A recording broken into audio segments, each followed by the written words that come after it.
नमस्कार, मैं रविश कुमार। आप देख रहे हैं एनडीटीवी इंडिया। चुनाव का मतलब एनडीटीवी इंडिया और आप देख रहे हैं बिहार का फैसला। मेरे साथ Manoranjan Bharti, managing editor NDTV India. आपका बहुत बहुत स्वागत है मनोरंजन। शुक्रिया। आपको पता है मैं ज्यादा बोलता हूँ तो नहीं, मैं बोलूंगा फिर आपको मौका नहीं, बस मैं एक ही लाइन बोलूंगा कि ये चुनाव रविश याद किया जाएगा कई मायनों में। हाँ। एक कोरोना काल में हुआ है और किस तरह एक 31 साल के लड़के ने 69 साल के व्यक्ति को चुनौती दी है, उसके लिए याद किया। डबल और डबल इंजन की सरकार के सामने तेजस्वी यादव। तो देखेंगे क्या होता है। तो बाइडेन का तो हो गया, अब बिहार में क्या होगा ये पता चलने वाला है। 2015 में बिहार के जब नतीजे आ रहे थे तब उस समय और उसके बाद के विश्लेषण बहुत जल्दी हवा हो गए, क्योंकि 2 साल के बाद वो जनादेश ड्राइंग रूम की पॉलिटिक्स में बदल दिया गया। यही कारण है कि इस चुनाव में 5 साल की बात कम हुई, 15 साल की बातें ज्यादा हुई। 2014 में प्रचंड बहुमत से प्रधानमंत्री बने थे नरेंद्र मोदी और उनके रणनीतिकार अमित शाह का यह दूसरा प्रयास होगा बिहार जीतने का। 2015 में तो हार गए थे, 2020 में क्या होगा? क्या दोबारा प्रयास में उनके मास्टर स्ट्रोक और विशाल चुनावी संगठन, धन, संपदा सब बिहार में जीत की तरफ बढ़ा सकेंगे उन्हें? इस बार उनके मास्टर स्ट्रोक किसी को भी समझ में नहीं आ रहा था। चिराग पासवान बीजेपी के साथ थे मगर नीतीश के नहीं, बीजेपी नीतीश के साथ थी और चिराग के भी। चिराग नीतीश कुमार को करप्ट बता रहे थे, बीजेपी नीतीश को सुशासन। गठबंधन धर्म सुना था मगर गठबंधन का ऐसा खुला धर्म नहीं देखा था। मोदी शाह नेतृत्व के प्रभाव और नियंत्रण की सारी थ्योरियां हवा में उड़ गईं। या यह उन्हीं की रणनीति का हिस्सा था कि चिराग पासवान साथ रहकर नीतीश पर हमला करेंगे और नीतीश साथ रहकर गठबंधन का नेतृत्व करेंगे। नीतीश कुमार से नाराज वोट चिराग को जाएगा और फिर बीजेपी नीतीश को मुख्यमंत्री भी बना देगी। ऐसा अगर हुआ तो पहली बार होगा, ऐसा नहीं हुआ तो क्या चिराग पासवान केंद्र में मंत्री बनेंगे? जनता का फैसला आने दीजिए। 8 बजे से गिनती शुरू होगी। 200 से बिहार की 2020 से बिहार की राजनीति का चेहरा 2005 से बिहार की राजनीति का चेहरा नीतीश कुमार ही बने रहे। अगर नीतीश कुमार इस बार भी मुख्यमंत्री बनते हैं तो एग्जिट पोल के बाद से पता चल रही राजनीति की सारी व्याख्याएं अपनी सुविधा के हिसाब से तुरंत बदल जाएंगी। उसी तरह से चुनाव से पहले जैसे ओपिनियन पोल में एनडीए को जीत मिल रही थी और चुनाव के बाद एग्जिट पोल में एनडीए को हार, लेकिन इस बार साफ दिखा कि इस चुनाव में नीतीश अकेले लड़ रहे थे। वे अपने घर में घिर गए थे, अपना संयम खोते नजर आए, लेकिन जनता अपने संयम को लेकर ज्यादा परेशान थी, जो तालाबंदी के बाद से लगातार अपना संयम खोती जा रही थी। यह चुनाव राम मंदिर के शिलान्यास के बाद हो रहा था, यह चुनाव तालाबंदी जैसे घातक फैसले के बाद हो रहा था, यह चुनाव -23% वाली जीडीपी के बीच हो रहा था। इस चुनाव को परिभाषित करने वाली 2 तस्वीरें हैं, वो हम आपको दिखाना चाहते हैं। पहली तस्वीर है पलायन की। तालाबंदी के फैसले ने बिहार से बाहर के बिहार को अधर में छोड़ दिया। कोटा में फंसे छात्रों के माता पिता घर बैठे बेचैन हो उठे कि बगैर खाना पानी के उनके बबुआ वहां कब तक और कैसे रहेंगे, बबुनी भी। राज्य के मुख्यमंत्री ने सक्रियता नहीं दिखाई, परवाह नहीं की। दूसरी तरफ मुंबई, सूरत, अहमदाबाद, दिल्ली से लाखों बिहारी मजदूर पैदल चलने लगे। इन दृश्यों के प्रति किसी में करुणा नहीं जागी। आम लोग इन्हें खाना खिला रहे थे मगर सरकारें निष्ठुर हो गईं। हफ्तों धूप में पैदल चलने के बाद, दुर्घटना में मर जाने और लू से तप जाने के बाद भी अदालत के दरवाजे पर जब गुहार लगाई गई तब भी तुरंत इंसाफ नहीं मिला। बिहारी मजदूर जिसने अपने पसीने से इस देश के कोने कोने को सिंचित किया था, उसके लिए देश उजाड़ हो गया था। बचा था तो वो सड़क जिस पर पैदल चल रहा था। इसी मजदूर के लिए बाद में रेल चली और बस चली, तब तक देर हो गई। इस गुस्से को शांत करने के लिए महिलाओं के जनधन खाते में 500 रुपया पहुंचा। छठ तक मुफ्त अनाज दिया गया, किसानों के खाते में 2000 रुपया। क्या इससे गुस्सा शांत हो गया और एनडीए के पक्ष में गया? आज पता चलेगा। क्या बिहारी मजदूरों ने मतदान की फसल में इसे फैसले में सबसे ऊपर रखा या वो भूल गए? आज का जनादेश तालाबंदी के फैसले पर भी जनादेश होगा। यह पलायन अपने साथ भयंकर बेरोजगारी और अपमान लेकर बिहार पहुंचा था। 2014 में बाहर से आए यहां वो लोग थे, यही वो लोग थे जिन्होंने बिहार में प्रधानमंत्री मोदी के लिए ब्रांड एम्बेसडर का काम किया और हवा बना दी। 2020 में यहां वही लोग हैं, ये वही लोग हैं जिनके बारे में कहा जा रहा है कि बिहार में हवा इन्होंने पलट दी। क्या ऐसा होगा? 2019 में रोजगार के सवाल का मजाक उड़ गया था, पकौड़ा तलना भी रोजगार, आपको पता है। 2020 के बिहार में रोजगार का सवाल उसी मजाक का पकौड़ा बनाने लगा। क्या रोजगार के सवाल ने बिहार के चुनाव को प्रभावित किया है? ये हम देखने जा रहे हैं। अगर किया है तो आज कहानी दूसरी होगी। रोजगार का गुस्सा सिर्फ सरकारी भर्तियों का नहीं है, -23 की जीडीपी और तालाबंदी की बर्बादी से आई बेरोजगारी का भी है। जिनके पास काम था उनका काम चला गया। इस माहौल में मतदान हुआ है। समझा गया है कि यह मुद्दा फिर से उस नेशनल सिलेबस के आगे कमजोर पड़ जाएगा जिसमें धारा 370, राम मंदिर, भारत का बाजा बज गया, देश में डंका बज गया है, लव जिहाद, नागरिकता संशोधन कानून की वाहवाही, घुसपैठियों को निकाल देंगे, कौन है घुसपैठिया पता नहीं। इस तरह के जो चिर युवा राजनीतिक मुद्दे थे, लगा था कि इनके सामने रोजगार उड़ जाएगा। आज रोजगार के मुद्दे का भी इम्तिहान है। क्या यह मुद्दा बिहार और देश की राजनीति को बदलने जा रहा है? 17 सितंबर आपको याद होगा, प्रधानमंत्री मोदी का जन्मदिन। ट्विटर पर 30 से 35 लाख ट्वीट से नौजवानों ने सबसे अपील की, हर दल से, हर सरकार से, उनकी नौकरी की पीड़ा को समझिए। वे कई साल से परीक्षा की तैयारी में उलझे हैं, यूपी से लेकर राजस्थान, बिहार से लेकर बंगाल। उन्हें मुक्त कराइए। पास कर चुके हैं, ज्वाइनिंग कराइए। आप याद कीजिए, फरवरी 2018 में रेलवे ने भर्ती निकाली, आज तक वो भर्ती पूरी नहीं हुई। लड़के परीक्षा पास कर ज्वाइनिंग के लिए संघर्ष करते रहे और ज्वाइनिंग के बाद ट्रेनिंग पर भेजे जाने के लिए संघर्ष कर रहे हैं ताकि भत्ता मिले, क्योंकि जब तक ट्रेनिंग पूरी नहीं होगी तब तक सैलरी नहीं मिलेगी। यूपी से लेकर बिहार तक यह मुद्दा चिंगारी की तरह सुलग रहा था, जिसे तेजस्वी ने आग में बदल दिया। दिल्ली में मोदी सरकार और बिहार में नीतीश कुमार के पास मौका था इस मसले को हैंडल करने का, लेकिन यकीन था कि जनता बिजली, सड़क और कानून व्यवस्था पर है, चुनाव दर चुनाव वोट करती रहेगी। बिहार में दारोगा परीक्षा को लेकर जब सवाल उठा था तो लड़कों पर लाठियां चली। 4.5 लाख नियोजित शिक्षक जब अपना हक मांग रहे थे, उनका मजाक उड़ा।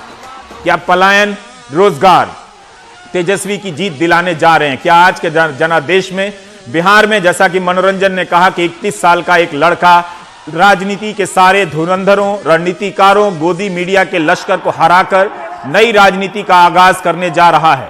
एग्जिट पोल के नतीजों से मत देखिए, जो नतीजे आ रहे हैं उससे देखिए। तेजस्वी यादव की यह भीड़ क्या जनादेश ला रही है? 2015 में समस्तीपुर में मैंने प्रधानमंत्री मोदी की एक सभा देखी थी। इतनी भीड़ थी कि इतना जोश था कि लगा कि बीजेपी अकेले सारी सीटें जीत जाएगी, लेकिन समस्तीपुर की 10 विधानसभा में एक भी बीजेपी सीट नहीं जीत सकी। क्या तेजस्वी भीड़ और वोट की नई थ्योरी साबित करेंगे? आखिर तेजस्वी की रैलियों में दिख रहा यह जोश कहां से आया था? निश्चित रूप से यह भीड़ दूसरे जिलों से बसों में भरकर नहीं लाई गई थी। 1 मिनट के लिए मान भी लेते हैं तो याद रखिएगा कि तेजस्वी एक दिन में 17 रैलियां कर रहे थे। क्या उनके पास ऐसा संगठन था कि दूसरे राज्य या जिलों से वे भीड़ ट्रांसफर करा रहे थे? सुनकर लोग बिहार में हंस देंगे। तेजस्वी यादव एक स्वतंत्र कहानी लिखने के कगार पर हैं। सत्ता तक पहुंचे तब भी और सत्ता तक नहीं पहुंचे तब भी। अपने पिता की छवि से एक ऐसे राजनीतिक दौर में निकल जाना जब किसी नेता के लिए परिवारवाद सबसे बड़ी अयोग्यता साबित कर दी गई हो, तेजस्वी के लिए आसान उपलब्धि नहीं होगी। तेजस्वी ने भले पोस्टर का रंग हरा से पीला कर दिया हो, उससे लालू यादव का चेहरा हटा दिया हो, लेकिन पोस्टर बदल देने से पिता नहीं बदल जाते हैं। बिहार की जनता ने लालू यादव के भय को खारिज कर दिया, जिसका निर्माण बीजेपी और नीतीश हर बार इस उम्मीद से करते थे कि जनता जंगल राज के खौफ से उनके पाले में आ जाएगी। जनता देख रही थी कि वही नीतीश 2015 में लालू के साथ आए थे, बीजेपी के साथ ना जाने का कसमें खा रहे थे। जरूर तेजस्वी इस बार बेहतर रणनीति और मुद्दों के साथ मैदान में हैं। तेजस्वी यादव एक जीत की बड़ी कहानी लिख सकते हैं। मनोरंजन भारती, माफी चाहता हूं, बहुत लंबा बोल गया। जैसा कि मैंने कहा कि मजा आया, मैं तुम्हारे लेखनी का कायल रहा हूं, मजा आ गया। कोई मुझे अफसोस नहीं है। जिसने भी सुना होगा उसको एक एक शब्द लगेगा कि किसी ने कितना सोच के, कितनी ईमानदारी से लिखा है। मनोरंजन, मुझे आपसे जानना है, जैसे मैंने आपसे पूछा, मैं काफी नया था आप लोगों से, तब तो बाबा की दाढ़ी भी हुआ करती थी, अब बाबा की दाढ़ी चली गई है, दूसरे दाढ़ी वाले बाबा आ गए हैं। लेकिन खैर, मैं ये जानना चाहता हूं कि आपने कई चुनाव देखे हैं बिहार के, क्या ये चुनाव कोई जेनरेशनल शिफ्ट है, पीढ़ियों का बदलाव लेकर आ रहा है ये चुनाव? देखिए, अपने बिहार में आपको याद होगा 1974 का जो एक बैच है, हम कहते हैं 1974 सिंड्रोम। हाँ। जो छात्र संघर्ष समिति बनी और उसके ऊपर जो है लालू यादव जो है वो अध्यक्ष होते थे और सुशील मोदी सेक्रेटरी होते थे। 1974 सिंड्रोम। 1974 सिंड्रोम इसको मैं कहता हूं। और कभी कभी लालू यादव मजाक में कहते थे, अरे ये मोदी जी हमारे सेक्रेटरी थे, हालांकि वो छात्र संघ के सेक्रेटरी थे। उस समय रविशंकर प्रसाद भी थे और बाद में लालू यादव ने नीतीश कुमार को जोड़ा और रामविलास पासवान भी उसी समय थे। ये पीढ़ी जो है ना रवीश, ये खत्म हो रही है। पासवान साहब रहे नहीं, लालू जेल में, चुनाव लड़ नहीं सकते। नीतीश कुमार को मालूम है कि 69 साल के हो गए हैं, ये उनका अंतिम चुनाव है, इसलिए उन्होंने किशनगंज के धमदाहा की रैली में पूर्णिया में बोल भी दिया। अब देखिए, इस समय जो है एक नया नेतृत्व उभरना है, जिसको निश्चित रूप से तेजस्वी लीड करेंगे। आने वाले दिनों में चिराग पासवान है और यही वजह है कि बिहार में इस बार आप देखेंगे हर जगह आपको बहुत सारे युवा चेहरे जो है चुनाव मैदान में है। काफी युवा है। क्या सिर्फ आरजेडी से युवा चुनाव मैदान में है या अन्य दलों ने भी? कांग्रेस से भी हैं, बीजेपी से भी हैं, भले ही वो परिवार से हो या कहीं से जुड़े हों, लेकिन ढेर सारे युवा चेहरे हैं, क्योंकि उनको लगता है कि ये सही समय है बिहार में पॉलिटिक्स में एंट्री करने के लिए। मुझे एक मेरे दोस्त ने बोला कि चूक गए, इस बार लड़ लेना चाहिए था चुनाव। ये अफसोस हो रहा था, उन्हें ये पता नहीं था। पर मनोरंजन, एक हर चुनाव में बिहार में एक जंगल राज आता है जी, तो क्या ये मुद्दा घिस-पिट गया एक तरह से? ये आपने उसमें सही लिखा कि किस तरह से एक कोशिश हुई। ये पहला चुनाव था रवि, इतना चुनाव कवर किए हैं करीब 92, 93 के बाद से, और आप देखेंगे ये पहला चुनाव था उसमें जिसमें पिछले 15 साल पहले की बात की जा रही थी। मतलब जनता को एक डर दिखाया जा रहा था। और इस साल नीतीश अपने 5 साल के कार्यकाल की बात क्यों नहीं कर रहे थे? देखिए, मैंने कहा ना 1974 सिंड्रोम जो है ना, वो बिजली सड़क पानी में ही उलझ के रह गए। वो भूल गए कि जमाना इतना बदल गया है कि अब आपको अच्छा नेट भी देना है, इंटरनेट भी देना है, अच्छी स्वास्थ्य सेवाएं देनी है और अच्छी शिक्षा देनी है। लोग सब बाइट में बोल रहा था। एक एडिटर साहब हमारे जो एडिट करते हैं, उन्होंने कहा कि सर केवल एनडीटीवी के बाइट में उल्टा नहीं बोला, एएनआई जो फीड दे रहा है ना, उसमें भी उल्टा बोल रहा है लोग। तो इसका मतलब है कि लोग बोला कि नहीं, बिजली पानी सड़क दिया आपने, ठीक है, अब आगे क्या? सड़कें भी तो टूटी हुई हाँ, थी। टूटी। रवीश रंजन रिपोर्ट कर रहे थे कि 8-8 घंटा लग रहा है पटना से कहीं भी जाने में। और नीतीश कुमार का यह दावा था, मनोरंजन आप याद करें, कि 5 घंटे के भीतर आप पटना पहुंचेंगे बिहार के किसी भी कोने से। सड़कें बनाई भी गई, लेकिन अब वो जो सड़कें टूटी हैं उसके कारण जो समय है वो अब 8 घंटा लग रहा है, 7 से 8 घंटे लग रहे हैं। तो सड़क जो इनकी यूएसपी थी, खासकर मुख्य मार्गों की, उसमें काफी छवि धूमिल हुई है। नीतीश कुमार ने पूरी अर्थव्यवस्था जो है ना बिहार की, उसको ना तोड़ मरोड़ दिया। आपने प्रोविजन किया, शराबबंदी की, चलिए आपका इंटेंशन अच्छा है, 5,000 करोड़ रुपया आपको साल का मिलता था उससे, लेकिन उसके जो पैरेलल इकोनॉमी खड़ी हुई ना रवीश, वो 21,000 करोड़ का है। शराबबंदी है, जो वो पैरेलल अवैध शराब की जो तस्करी शुरू हुई ना, उसकी इकोनॉमी 21,000 करोड़ का है। तो इससे तो पुलिस और नेता काफी अमीर हुए होंगे। वही सारे हमारे गांव घर से फोन आते हैं हर तीसरे दिन कि चौक पे जो है शराब बट रही है। अब आप कुछ नहीं कर सकते, क्योंकि वो थानादार जो है वो मिला हुआ है और उसका कोई न कोई नेता प्रश्रय कर रहा है। हर आदमी उससे परेशान है। हमारे साथ हमारे सहयोगी मनीष कुमार भी हैं, उमा शंकर भी हैं, रविश रंजन शुक्ला भी हैं, सौरभ शुक्ला भी हैं। ये सब अब धीरे धीरे जुड़ रहे हैं। रविश भी हैं, मनीष और उमा, आप सबको यहाँ से मैं और मनोरंजन नमस्कार भेज रहे हैं। मनीष, आप भी चुनाव के मामले में आप मनोरंजन से भी मेरे ख्याल से सीनियर हैं। आपसे जानना चाहता हूं, जिस तरह से मनोरंजन ने एक बात कही कि बिहार की राजनीति में जो 1974 सिंड्रोम था और फिर जो 1994 का सिंड्रोम बना था, उससे बिहार अब एक नए सिंड्रोम की तलाश में है, रोजगार सिंड्रोम की राजनीति में गया है।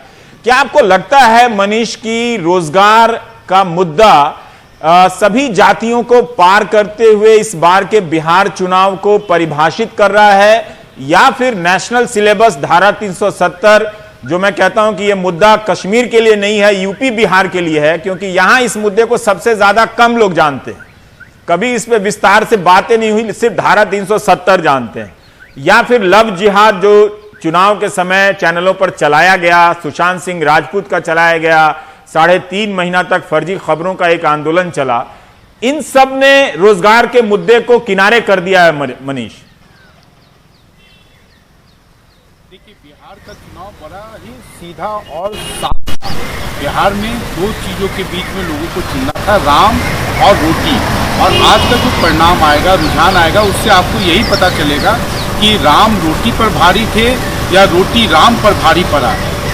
बात है कि पहली बार बिहार के चुनाव में रोजगार एक मुद्दा बना, और वो भी जो केंद्र और राज्य में जो सरकार है उसके द्वारा नहीं, विपक्ष के द्वारा। और वो भी विपक्ष कौन? आरजेडी, क्योंकि आरजेडी कभी जांच से निकली नहीं थी। आरजेडी ने, और खासकर तेजस्वी यादव, जीते या हारे, उन्होंने अपनी पूरी पार्टी को रिवैम्प किया, री इन्वेंट किया। ये इस बिहार चुनाव की ये सबसे बड़ी खास बात थी। और जो एनडीए था, खासकर बीजेपी, उसको कहीं ना कहीं इस बात का अंदाजा लग गया था कि जनता जो है जाति इस मुद्दे पर टूट रही है, इसलिए उसने रातों रात अपने जो संकल्प पत्र है उसमें 19 लाख लोगों के रोजगार की बात की, 4 लाख लोगों की सरकारी नौकरी की बात की। हालांकि जनता में उसका बहुत ज्यादा उसकी चर्चा नहीं हुई। और मैं आपको बता रहा हूं, ये जो चुनाव है, अगर तेजस्वी यादव जीतते हैं, आरजेडी अगर अपनी माई से अधिक वोट लेने में कामयाब होती है, तो इसका जो सबसे बड़ा आधार होगा यही बेरोजगारी, रोजगार और रोटी। क्योंकि बिहार में हमने पहली बार देखा है कि जो लोग माइग्रेट करके बाहर जाते थे वो आज महीनों से अपने घर में पड़े हुए हैं, क्योंकि उनको जहां काम कर रहे थे आज उनको बुलाया नहीं जा रहा है, उनको पैसे नहीं मिल रहे हैं, और उससे वो परेशान थे। और जब भी आप उनसे 370 की बात करें, आप उनको राम मंदिर की बात करें, तो वो चिढ़ जाते थे। और जो सबसे बड़ी बात यह है कि यह पहला चुनाव था बिहार में। राजनीति जो है आप देखेंगे तो हर 15 साल में यहां पर राजा बदलते हैं, यानी कि मुख्यमंत्री बदलते हैं, और राजनीति भी बदलती है। और वो 15 साल का ये पीरियड है, आज फिर से आया है। दूसरी बात यह है कि ये पहला चुनाव था जब नीतीश कुमार मुख्यमंत्री थे, एनडीए के चेहरा थे, लेकिन वो पूरे प्रचार में कमांड में नहीं थे।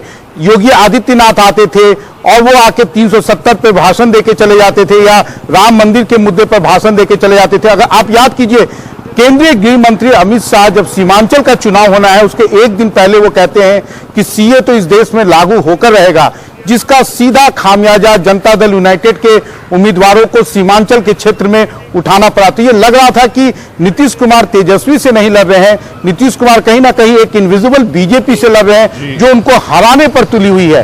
एक और फैक्टर जो काम आया वो था चिराग पासवान। जनता दल यूनाइटेड अगर आधे से अधिक सीटों पर हारेगी तो उनके हार का या जीत का जो मार्जिन होगा वो उतना ही होगा जो चिराग पासवान के लोजपा के उम्मीदवारों को जितना वोट मिलेगा।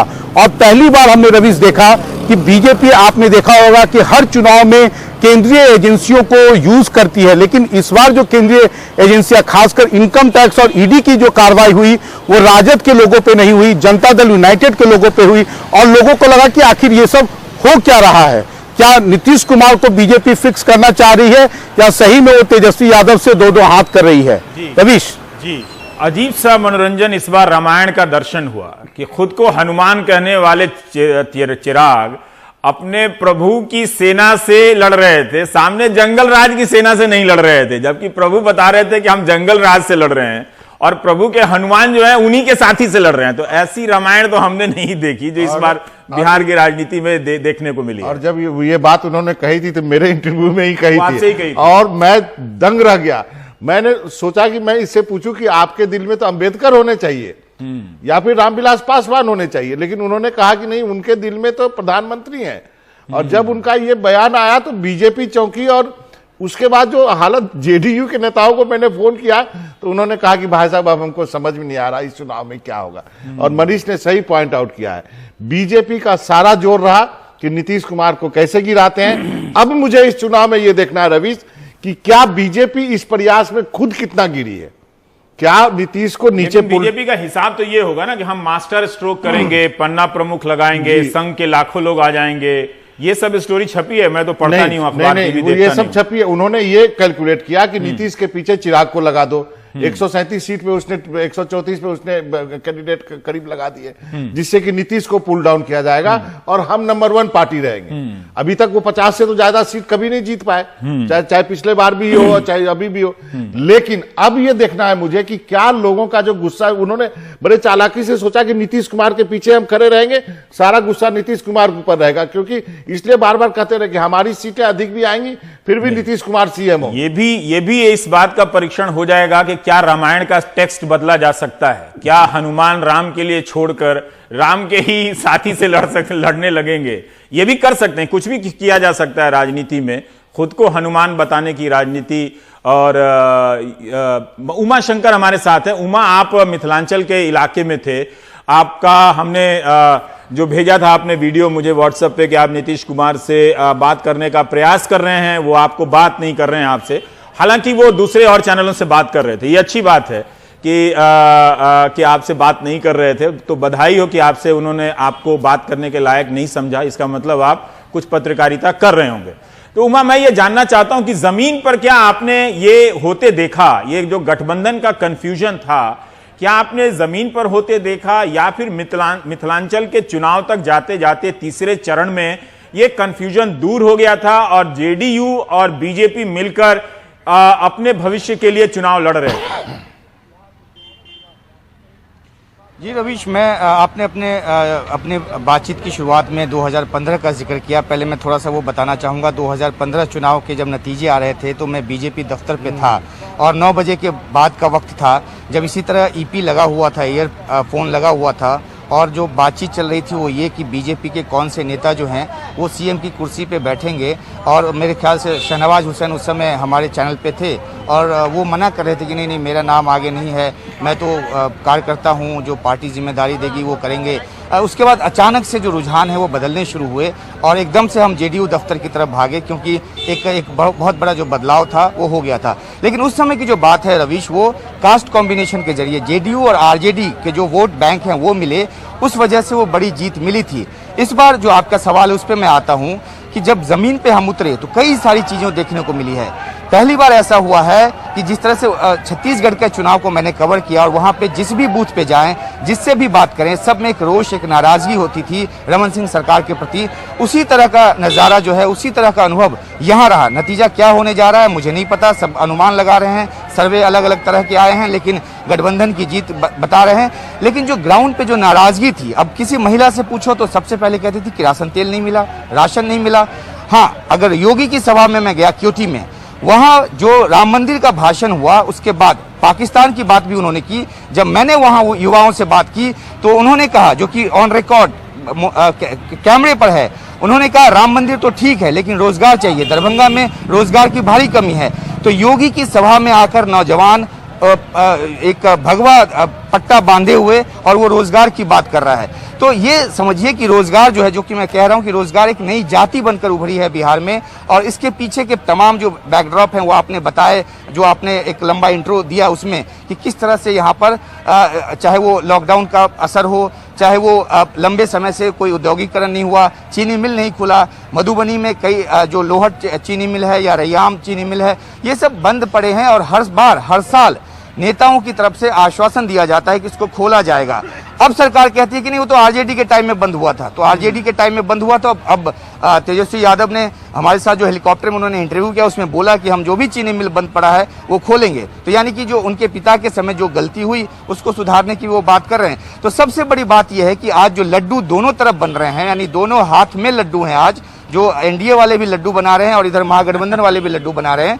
तो अब देखना है कि लड्डू खाने को किसको मिलता है और वो फिर इससे हमें कहीं इधर से उधर तो नहीं भागना पड़ता जैसे 2015 में भागना पड़ा था जब लड्डू उधर बटने शुरू हो गए थे इधर की वजह। बिहार में आप जहां पे खड़े हैं उमाशंकर, वहां पर केवल कैमरा घुमाना है, सारी पार्टियां उसी रोड पे है, कूद के इधर आना है, कूद के उधर जाना है। तो आपको ज्यादा नहीं छलांग लगानी पड़ेगी। जी बिल्कुल, ज्यादा छलांग नहीं लगानी पड़ेगी, लेकिन देखना है कि जब 8 बजे पिटारा खुलता है तो वो किस तरह का छलांग लगाता है। क्योंकि आप बात कर रहे थे जेडीयू और जो बीजेपी के कार्यकर्ताओं की आपसी जो एक आपस में समन्वय था या नहीं था। प्रधानमंत्री मोदी की सभा में मैं दरभंगा में था, वहां मैंने देखा कि आपस में जो है वो गुट बना के, वैसे भी आते हैं उस तरह की रैली में, आपस में गुट बना के और एक दूसरे से उनका कोई ऐसा तारतम्य नहीं दिख रहा था। और ये और ज्यादा उभर कर सामने आया योगी की सभा में, जहां पे जेडीयू का एक पोस्टर नहीं था, एक बैनर नहीं था। योगी आदित्यनाथ ने अपने भाषण में एक शब्द भी नीतीश कुमार के कार्यकाल की उपलब्धियों का जिक्र नहीं किया। इतना जरूर कहा कि डबल इंजन की सरकार बनेगी और बीजेपी और जेडीयू जो है वो मिलकर बिहार का विकास करेगी, ये जरूर बात उन्होंने कही।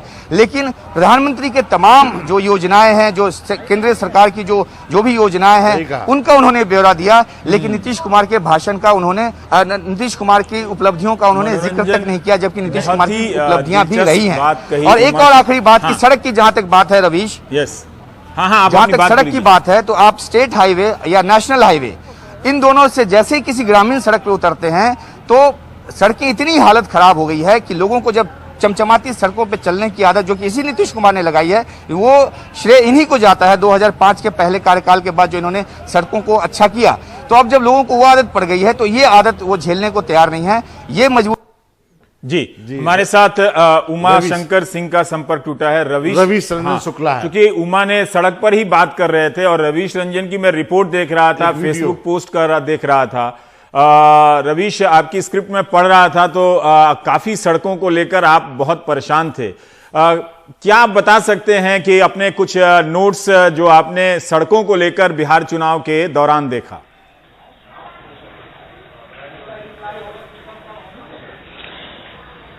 जी देखिए रवीश जी, राज्य सरकार की जो भी जो सड़कें थी वो सारी जो है वो सड़कें, ज्यादातर सड़कें आप कह सकते हैं कि टूटी हुई थी।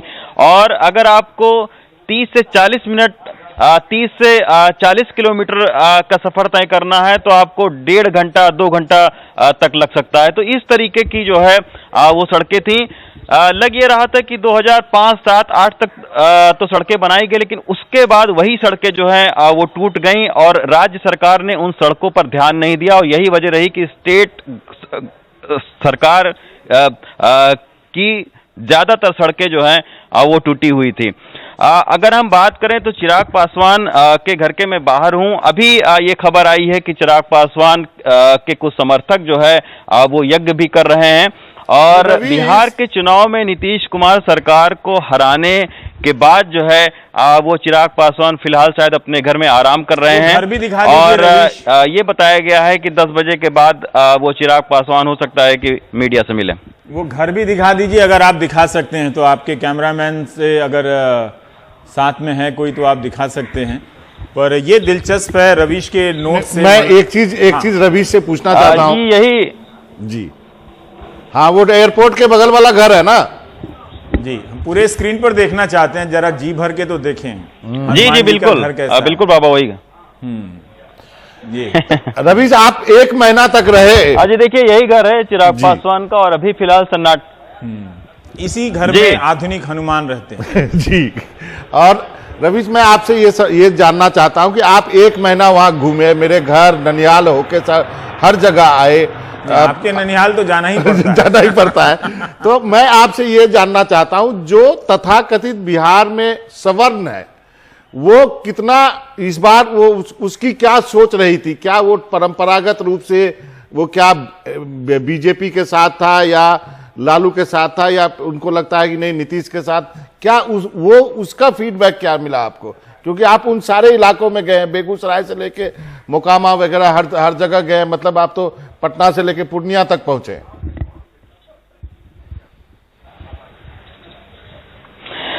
जी देखिए बाबा, मेरा ये ख्याल है कि जो सवर्ण वोट है वो जहां पर बीजेपी के उम्मीदवार खड़े हुए थे वहां पर बीजेपी को ज्यादातर गया है, लेकिन जेडीयू की तरफ जो है वो सवर्ण वोट कम गए हैं। क्योंकि तमाम सारे जो है वो भूमिहारों के गांव में भी मैं गया तो उनका ये कहना था कि एलजेपी को वो दे सकते हैं लेकिन जेडीयू को वोट नहीं देंगे। जहां पर बीजेपी के उम्मीदवार नहीं थे वहां पर ये उनकी सोच थी, जहां पर बीजेपी के थे उम्मीदवार वहां पर यही था कि वो बीजेपी की तरफ जा रहे थे। दूसरी बात मैं आपको बाबा बताना चाहूंगा कि दरभंगा में मैं था तो एक जो है वो प्रत्याशी से सड़क के किनारे मैं बात कर रहा था, तब तक एलजेपी कि एक गाड़ी वहां पर आके रुकी। तो मैंने कहा कि एलजेपी वाले भी आपको जानते हैं? तो उन्होंने कहा कि ये सब अंदर खाते हमारे साथ में हैं। तो आरजेडी के उम्मीदवार ये कहते नजर आए कि एलजेपी के अंदर खाते सारे लोग हमारे साथ में। तो कहीं ना कहीं ये जो सियासी समीकरण रहे, तो इस बार के चुनाव में सियासी समीकरण को समझना भी बहुत आसान नहीं था, लेकिन जनता का इस बारे में बिल्कुल रुख साफ था कि नीतीश कुमार ने रोजगार के मुद्दे पर, शिक्षा के मुद्दे पर, स्वास्थ्य के मुद्दे पर वो काम नहीं किया जो उनसे उम्मीद थी 2005 में। एक जो है वो मतदाता से मेरी बात हो रही थी, उनका ये कहना था कि 2005 तक हमें लग रहा था कि हम यूपी और वेस्ट बंगाल से आगे चले जाएंगे जिस तरीके से नीतीश कुमार काम कर रहे थे, लेकिन अब ये लग रहा है कि हम लोग पीछे चले गए हैं और ज्यादा पीछे चले गए हैं। तो उनका ये कहना था कि 5 साल तो नीतीश कुमार ने काम किया, लेकिन 10 साल उनका काम जो है वो बिल्कुल भी नहीं दिखा है बिहार में। तो इसके चलते नाराजगी बहुत ज्यादा थी। क्या मनोरंजन, जो सड़कें बनी थी तब उन बनने के दौरान लोगों को विश्वास हुआ था कि इसमें करप्शन नहीं है, तभी इतनी अच्छी सड़कें बन रही हैं।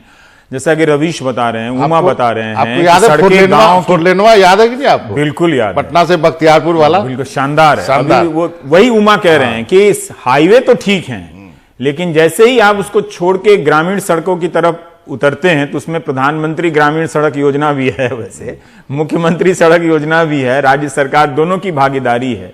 उनका टूटना लोगों को यह संदेश दे गया कि इस बार खूब जमकर करप्शन हुआ है। जैसे आप कह रहे हैं 21,000 करोड़ की शराबबंदी ने उसका एक अवैध कारोबार दिया, और अब आप देखें कि सड़क जब टूटी है तो उससे तो कोई ना कोई मालामाल तो होता ही है। और सबसे बड़ी बात है, केवल इसी योजना में नहीं हुई है। उनकी जो मनीष जो बात पॉइंट आउट कर रहे थे कि पोलिंग जब हो रही थी उसके कुछ दिनों पहले जो इनका जो नल जल योजना उसके अधिकारियों पे रेड पड़ रहे थे, तो उसमें भी जम के भ्रष्टाचार हुआ, तभी तो हालत ऐसी हो गई। एक और चीज मनोरंजन समझने की बात है कि 2005 में जैसा कि रवीश कह रहे हैं कि एक उम्मीद थी, उस पर नीतीश कुमार ने डिलीवर किया, काम भी किया, राज्य को थोड़ा बेहतर तरीके से संगठित किया।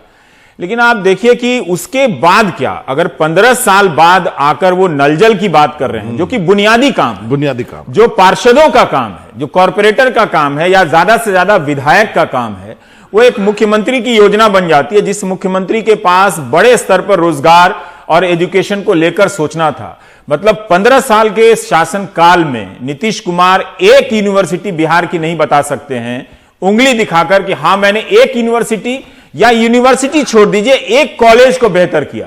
खासकर जहां के छात्र पढ़ने के लिए अपनी जिंदगी की सारी कमाई पीढ़ियों की पीछे की खेत बेच देते हैं और कोटा जाते हैं, वहां पर 15 साल एक जिद की तरह पड़े रहे। वो जीत जाएं अलग बात है, लेकिन उनके जीत जाने के बाद भी यह तथ्य नहीं बदलता है कि उनके 15 साल के शासन काल में एक भी कॉलेज नहीं। स्कूल एजुकेशन पर उन्होंने अच्छा काम किया था, लड़कियों को साइकिल दी, बड़ा क्रांतिकारी बदलाव हुआ कि बिहार की लड़कियां आई, साइकिल दी, लेकिन जब वो कॉलेज में पहुंची तो उनके लिए कुछ नहीं था। नहीं, आपने साइकिल दी भाई साहब, तो साइकिल दी तो एक साइकिल का उद्योग भी लगवा देते ना, कुछ नहीं हुआ। मैंने उनको याद दिलाया था, यदि आप वो तो कह रहे थे कि बिहार में समंदर नहीं तो लाखों में यदि आप साइकिल बांट रहे हैं तो एक साइकिल का उद्योग ही लगा देते ना। उनको पता होना चाहिए कि बिहार का स्टूडेंट भूगोल में कमजोर नहीं है। वो पता है कि पंजाब के पास भी समंदर नहीं है, हरियाणा में भी समंदर नहीं है, दिल्ली में भी समंदर नहीं है, मध्य प्रदेश में भी समंदर नहीं है, झारखंड में समंदर नहीं है, लेकिन उद्योग आए।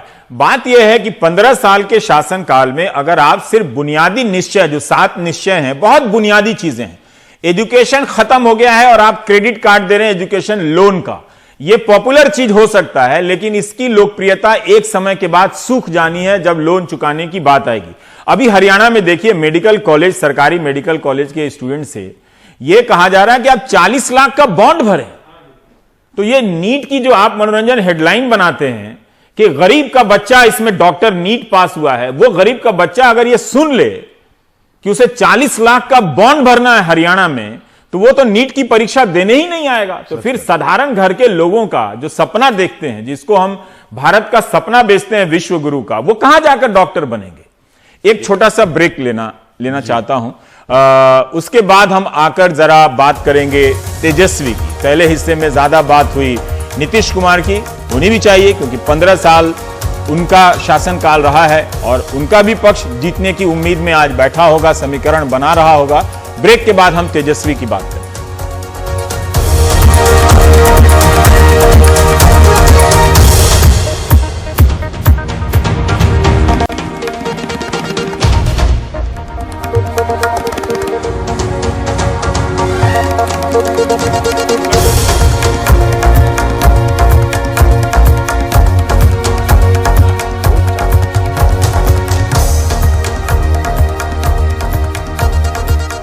और आप देख रहे हैं बिहार का फैसला, चुनाव का मतलब एनडीटीवी इंडिया। मनोरंजन भारती और हम सुबह 7 बजे से जमे हैं और हमारे सारे सहयोगी। मनोरंजन, हम तेजस्वी के बारे में बात करना चाहते हैं। उनको बहुत हल्के में लिया गया कि 31 साल के लड़के हैं। कभी कहा गया कि दिल्ली में किसके यहाँ रहते हैं, मैंने इस तरह की बातें लाई गई। कभी राबड़ी देवी के ऊपर कहा गया कि कितने बच्चे हैं। मुझे बुरा ये लगा कि नीतीश कुमार, लालू यादव, आप 1974 सिंड्रोम की बात करते हैं तो जरूर अपनी जवानी के दिनों में राबड़ी देवी के हाथ की चाय भी पीते होंगे, है ना, उनके घर जाते होंगे, जैसा भी रिलेशन रहा हो इन लोगों का। और 2015 में तो आना जाना रहा ही होगा, थोड़ी बातचीत भी हुई होगी। इस तरह की बात नीतीश कुमार करते नजर आ रहे थे, जिस तरह की बातों के लिए हमारे गिरिराज सिंह जी मशहूर हैं, वो तो बात ही करते नजर नहीं आ रहे थे गिरिराज सिंह। क्यों ऐसा हुआ? और रवि साहब को बताऊं कि जब ये बात मैंने पहले सुना भाषण में तो मुझे बड़ा अजीब सा लगा कि मतलब नीतीश कुमार से हमने कभी ऐसा, वो कभी फाउल लैंग्वेज में बात ही नहीं करते। हमने सोचा नहीं था कि वो ऐसा कहेंगे। इसका मतलब जैसे बिहार में बोले नर्वसा गए हैं। अच्छा। और नर्वसा गए थे और नर्वसाने में उन्होंने क्या क्या नहीं बोल दिया कि बेटा के चक्कर में 9 बच्चा पैदा कर दिए। बोले कि 9वीं कक्षा का वो पढ़ा हुआ है, अनुभव मेरे पास है। एक ने हमारे यहाँ कहा कि अनुभव और जोश और उमंग, इसके पीछे अनुभव कभी कभी पीछे हो जाता है। तो ये चीजें जो उन्होंने बोली वो जनता ने कभी ना सोचा था और शायद लोग जनता ने लग गया कि अब सच में नीतीश बाबू थक गए हैं, सुशासन बाबू जो है अब नर्वसा गए हैं। और कुछ जिस देश में कभी ये कहा जाता था कि भगवती देवी वाला जो मामला था कि वो पढ़ी लिखी नहीं है लेकिन संसद पहुंची है, तो ये लोकतंत्र की खूबसूरती है।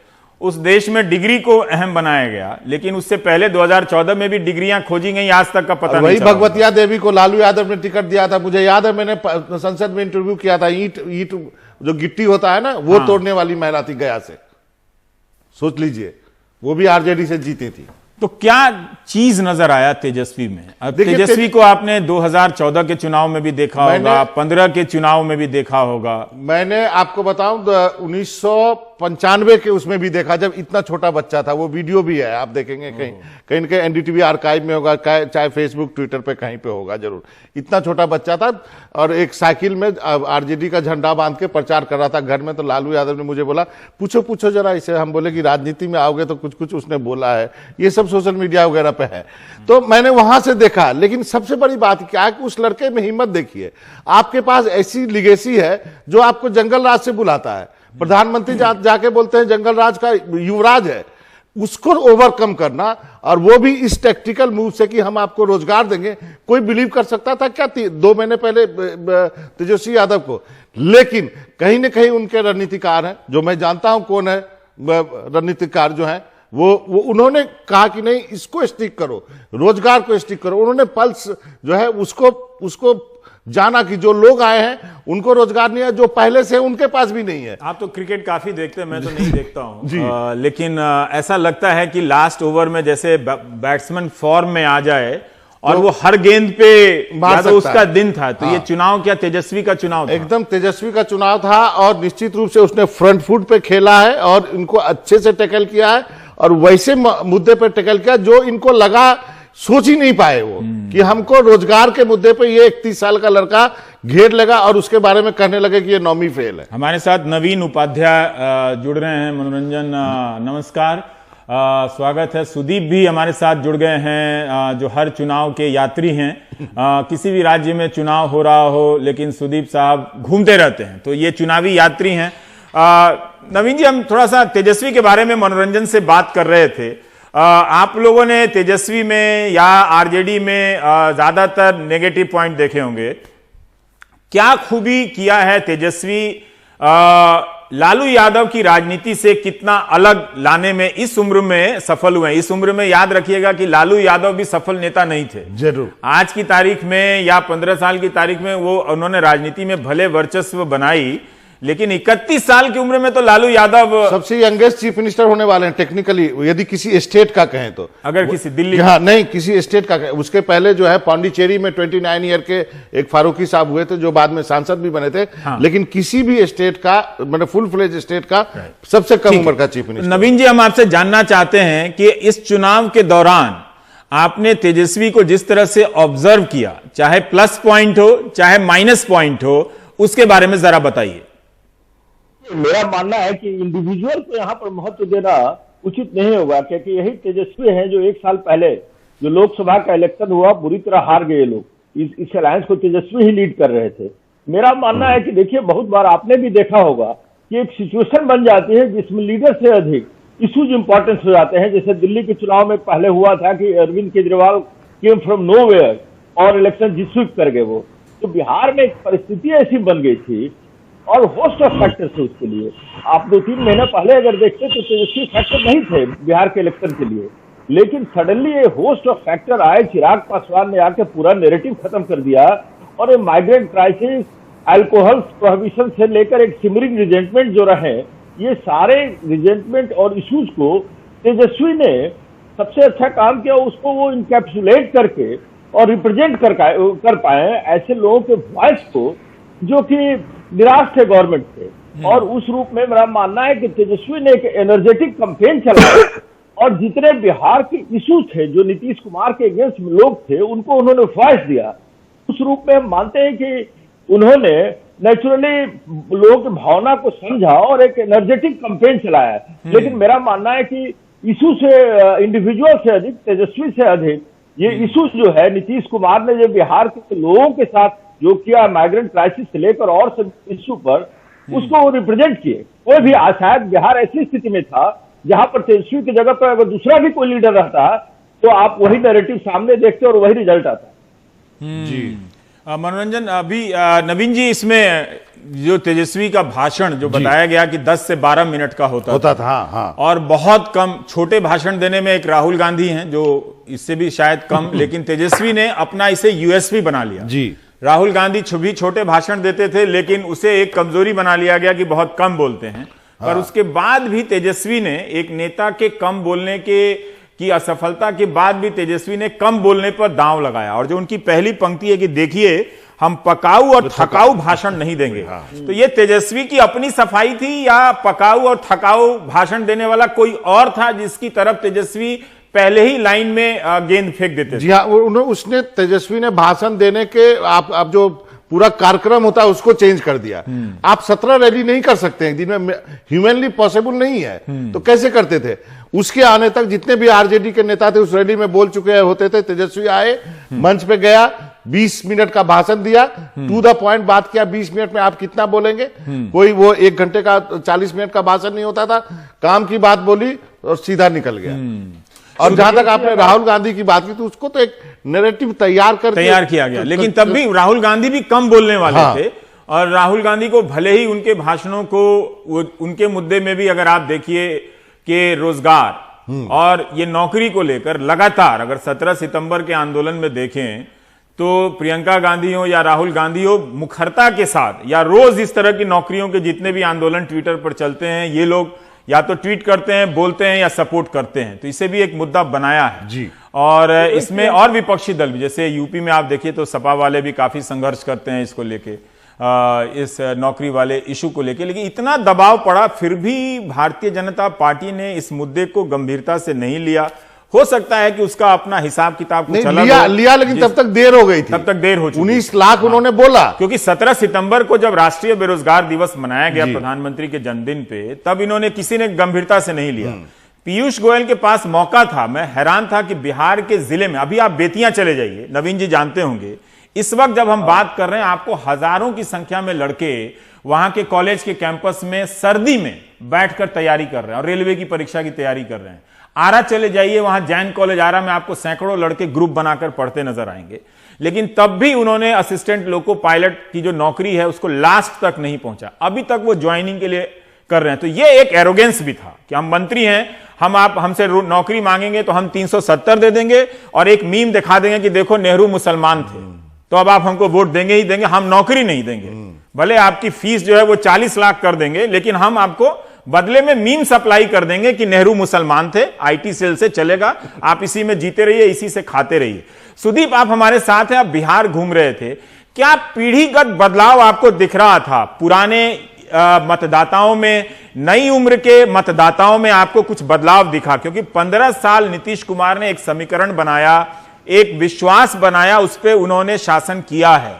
वो इतनी आसानी से नहीं टूटता और जब वो टूटता है तो कई तरह की दरारें दिखती हैं। तो मैं उस नजरिए से आपके कुछ नोट्स चाहता हूं कि आप मेरे दर्शकों के साथ, हमारे दर्शकों के साथ साझा करें। रवि जी, ये जो पीढ़ीगत बदलाव की आप बात कर रहे हैं, ये इस चुनाव का सबसे बड़ा फोकल पॉइंट होने वाला है। ये 1990 के दशक में जब लालू ने सामाजिक न्याय का आंदोलन शुरू किया, जयप्रकाश नारायण के अनुयायी के रूप में वो आए थे, और उसके बाद 90 से 2005 तक लगातार शासन हुआ, जिसको बाद में जंगल राज कहा गया। और उसके बाद फिर नीतीश उसमें एक नए रूप में सामने आए कि हम सोशल जस्टिस की बात तो करते हैं, लेकिन हम साथ में सुशासन बाबू हैं। ये 30 साल के बाद ये जो हो रहा है, ये इतना क्लियर हो रहा है कि अंततः आपको क्या चाहिए। अभी जो आप बात कर रहे थे कि 17 सितंबर को राष्ट्रीय बेरोजगारी दिवस मनाया गया। पिछले 6 साल में अगर मोदी सरकार जो अगर आई थी तो उसने क्या वादा किया था 2014 में कि हम 1.5 करोड़ रोजगार देंगे। उस बात को अब लोग भूल गए, क्योंकि मोदी जी खुद भी उसको याद नहीं रखना चाहते। वो रोजगार का जो अट्रैक्शन था वो 2014 की रैली में क्लियर दिखता था, और वो ट्राइड एंड टेस्टेड फॉर्मूला को अब ये चूंकि इन्होंने बाकी लाइन पकड़ ली है तो वो सबको छोड़ दिया।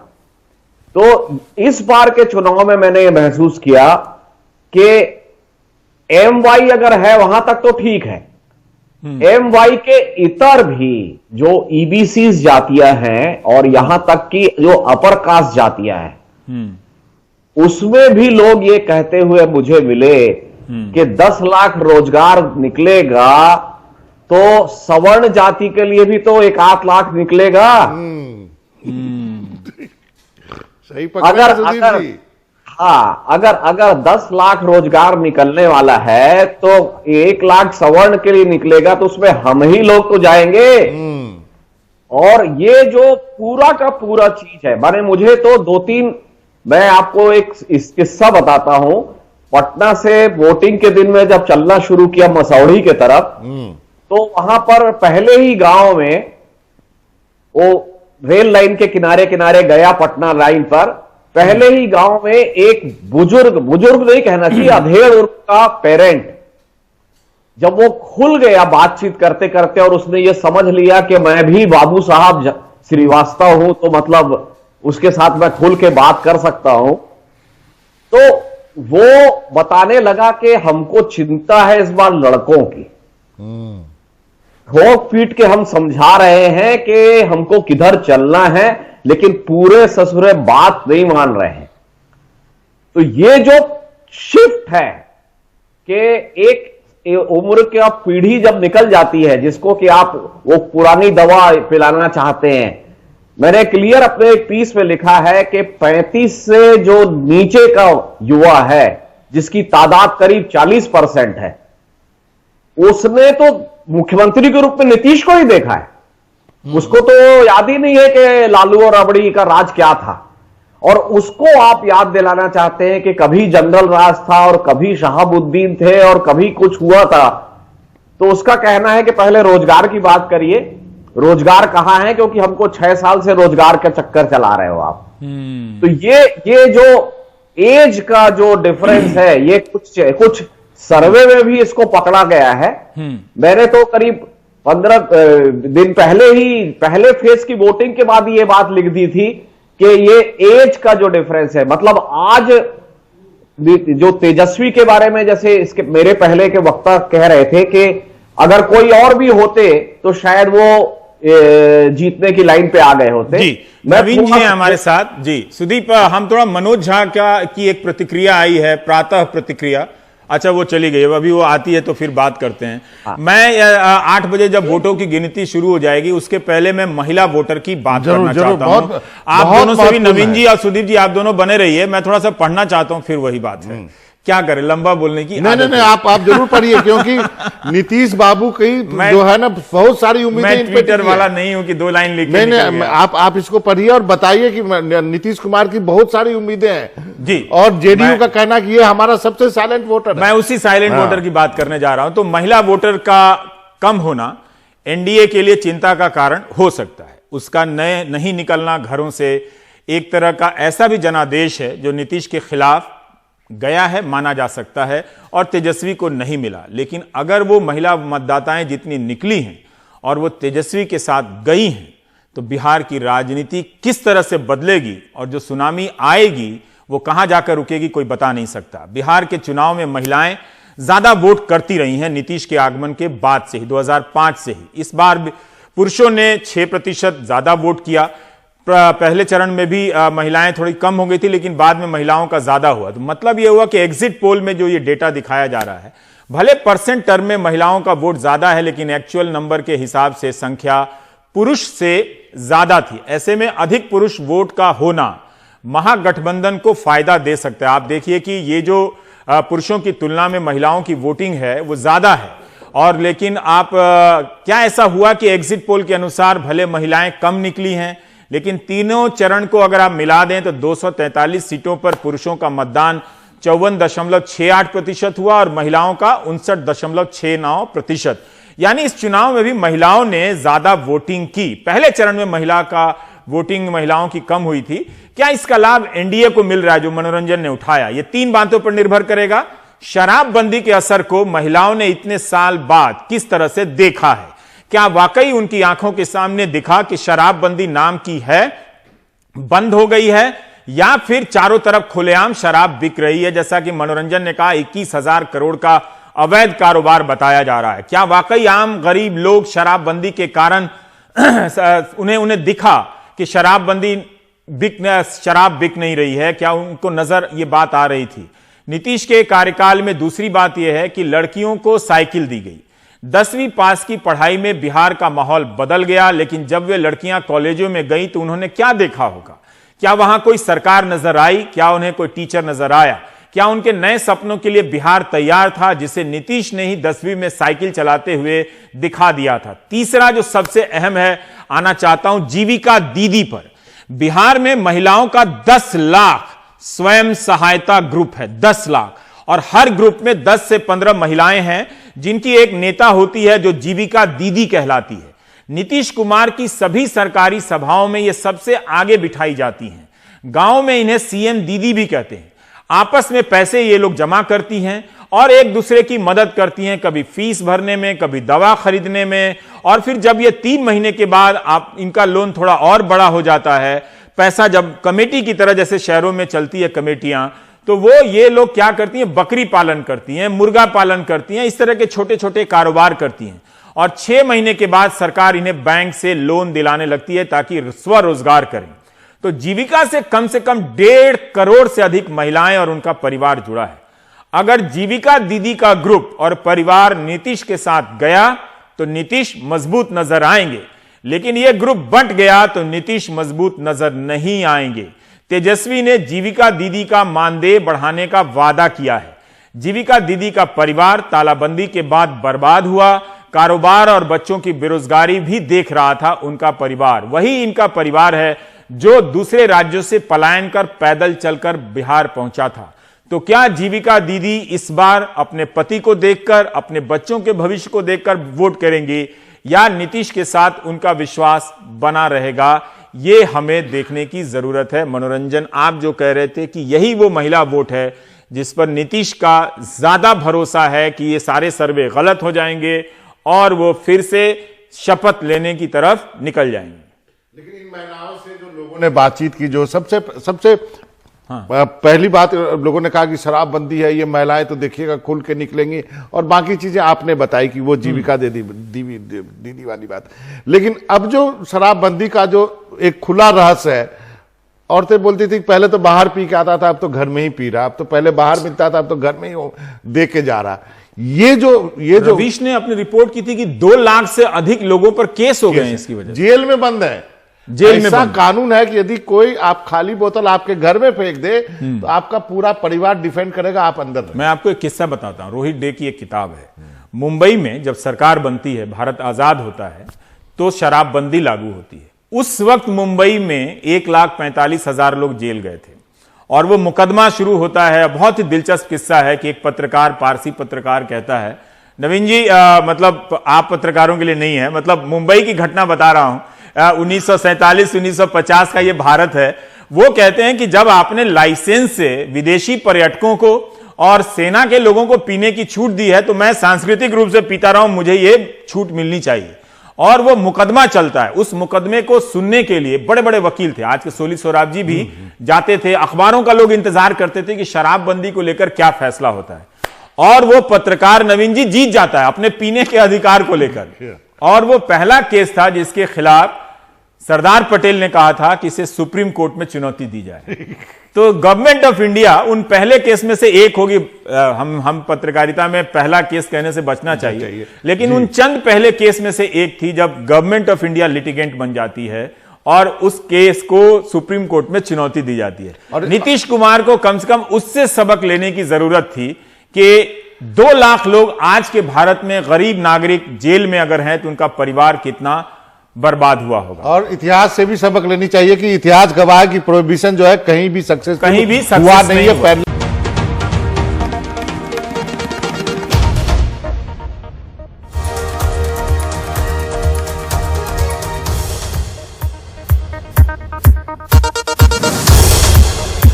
नमस्कार, मैं रवीश कुमार, आप देख रहे हैं बिहार का फैसला। 8 बजने बज चुके हैं और वोटों की गिनती बिहार में, अब मतपेटियां, ईवीएम मशीनें खुलनी शुरू हो गई होंगी और प्रक्रियाएं शुरू हो रही होंगी। हमारे स्क्रीन पर आप हर दल को देखिए, बहुत सारी पार्टियां हैं, कई प्रकार के गठबंधन हैं, तो इन सबको भी देखना है। लेफ्ट की भी अपनी एक भूमिका इस चुनाव में रहनी है, तो संख्या इस चुनाव में हम धीरे धीरे सबकी बात करेंगे। अभी दिन लंबा गुजरने वाला है, बाइडन की तरह नहीं गुजरेगा। वैसे 12 बजे तक, 11 बजे तक, जैसा कि मनोरंजन कह रहे हैं, स्थितियां साफ हो जाएंगी। हम बात कर रहे थे ब्रेक से पहले कि बिहार में महिला मतदाताओं की, ये वही मतदाता हैं जिनके ऊपर भरोसा है कि नीतीश कुमार या बीजेपी दोनों इस बार भी मिलकर सत्ता में वापसी कर रहे हैं और हमेशा की तरह उप मुख्यमंत्री सुशील मोदी बन रहे हैं, क्योंकि मुख्यमंत्री बिहार में कोई बने, उप मुख्यमंत्री की कुर्सी जो है वो सुशील मोदी के लिए है। चाहे नीतीश कुमार अगर किसी दूसरे को भी सीएम बना दें तो भी उप मुख्यमंत्री सुशील मोदी रहेंगे। तो नवीन जी, हम आपसे जानना चाहते हैं, क्या आपको लगा कि महिला मतदाताएं जो हैं वो नीतीश के साथ हैं? उन्होंने इस सुशासन में उनके लिए बहुत सा स्पेस बना, वो सड़कों पर आ सकीं, एक बेहतर कानून व्यवस्था के कारण कई तरह के रोजगार से जुड़ सकीं, लड़कियां साइकिल चलाती हुई देखी गईं। क्या आपको लगता है कि इसका प्रीमियम इस चुनाव में नीतीश को मिलेगा और यही वो सेगमेंट है जिसकी वजह से एक बार बीजेपी और नीतीश दोनों मिलकर सारे एग्जिट पोल को गलत साबित कर देंगे? नवीन जी, नहीं, हमको नहीं लगता ऐसा, क्योंकि देखिए, अगर आप माइन्यूटली देखिएगा तो माइग्रेंट क्राइसिस जो हुई और जैसे माइग्रेंट्स हमारे 30 लाख लोग वापस लौटे, जितनी कठिनाइयों का सामना करके, मरते हुए, रोड पर चलते हुए, ये सारे माइग्रेंट की एक फैमिली है और महिलाएं लिंचपिन है उसका। तो सबसे अधिक महिलाएं इफेक्टेड हुई घर को चलाने में, और इसलिए मेरा मानना है कि महिलाओं का रुझान जो नीतीश कुमार के प्रति था उसमें कहीं ना कहीं बहुत बड़ा डेंट आया है। लीकर बैन जो रहा उसका एक बहुत बड़ा इफेक्ट महिलाओं पर पड़ा है और महिलाओं में डेफिनेटली 5 साल पहले, 6 साल पहले जिस तरह का रुझान था, लीकर बैन के कारण भी जिस तरीके से एक्सपेक्ट किया जा रहा था कि महिलाओं की लाइफ बदल जाएगी, वो नहीं हुआ। तो कुल मिलाकर एक देख जी सुदीप, मैं आपसे जानना चाहता हूं कि जैसा कि नवीन जी कह रहे हैं कि महिलाओं के वोट बैंक में डेंट आया है, उसमें दरारें आई हैं, पर क्या ऐसा हुआ है कि प्रधानमंत्री मोदी सरकार जब जनधन खातों में 500 रुपया दे रही थी किसानों को, हालांकि बिहार में 1 करोड़ 64 लाख के करीब किसान हैं, लेकिन आप किसान सम्मान योजना में कोई 70 लाख आसपास किसानों को पैसा देते हैं बिहार में, जो डेटा है। अगर मैं बोलने के क्रम में थोड़ा आगे पीछे हो गया हूं तो माफी चाहता हूं, पर ऐसा ही मोटा मोटी हिसाब है। तो सुदीप, क्या आपने ऐसा देखा क्या कि वही महिलाएं नीतीश को वोट नहीं कर रही थीं और मोदी जी के नाम पर बीजेपी को वोट कर रही थी, या उनमें नीतीश का आपको चारों तरफ जादू नजर आ रहा था बना हुआ जैसा कि पहले था? 2019 के लोकसभा चुनाव के समय भी कुछ पार्लियामेंट सीटें मैं बिहार में देखने गया था, उस समय का जो चुनाव था वो एकदम अलग माहौल का चुनाव था। वो केंद्र सरकार के लिए चुनाव हो रहा था, तो लोग यहां तक कि उसमें तो कुछ यादव भी मैंने देखे जो बीजेपी को वोट दे गए। खूब यादव वोट।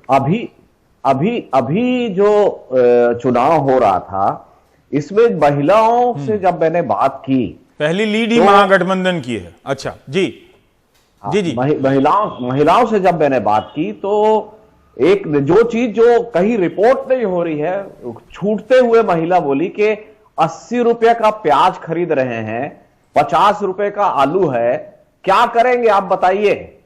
ये मैं उससे वोटिंग प्रेफरेंस के ऊपर सवाल पूछने की कोशिश कर रहा था। वो मुझे काउंटर क्वेश्चन करती है और एग्रेसिव होके करती है कि 80 रुपए का प्याज खरीद रहे हैं, 50 रुपए का आलू, अब बताइए क्या करेंगे।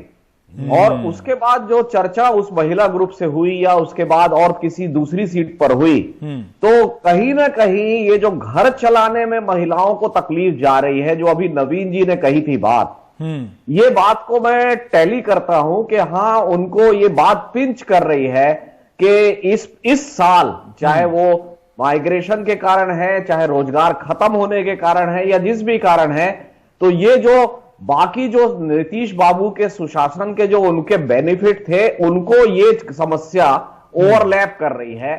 और ओवरलैप कर रही है तो उसका मतलब बिल्कुल साफ है कि उसमें से उनका वोट टूट रहा है।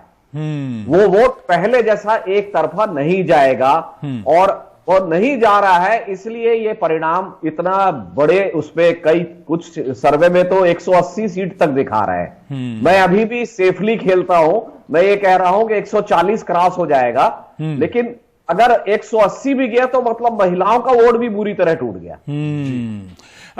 मनीष है हमारे साथ। मनोरंजन, अभी जो रुझान आ रहे हैं, इस बार पोस्टल बैलेट की तस्वीर थोड़ी बदली है।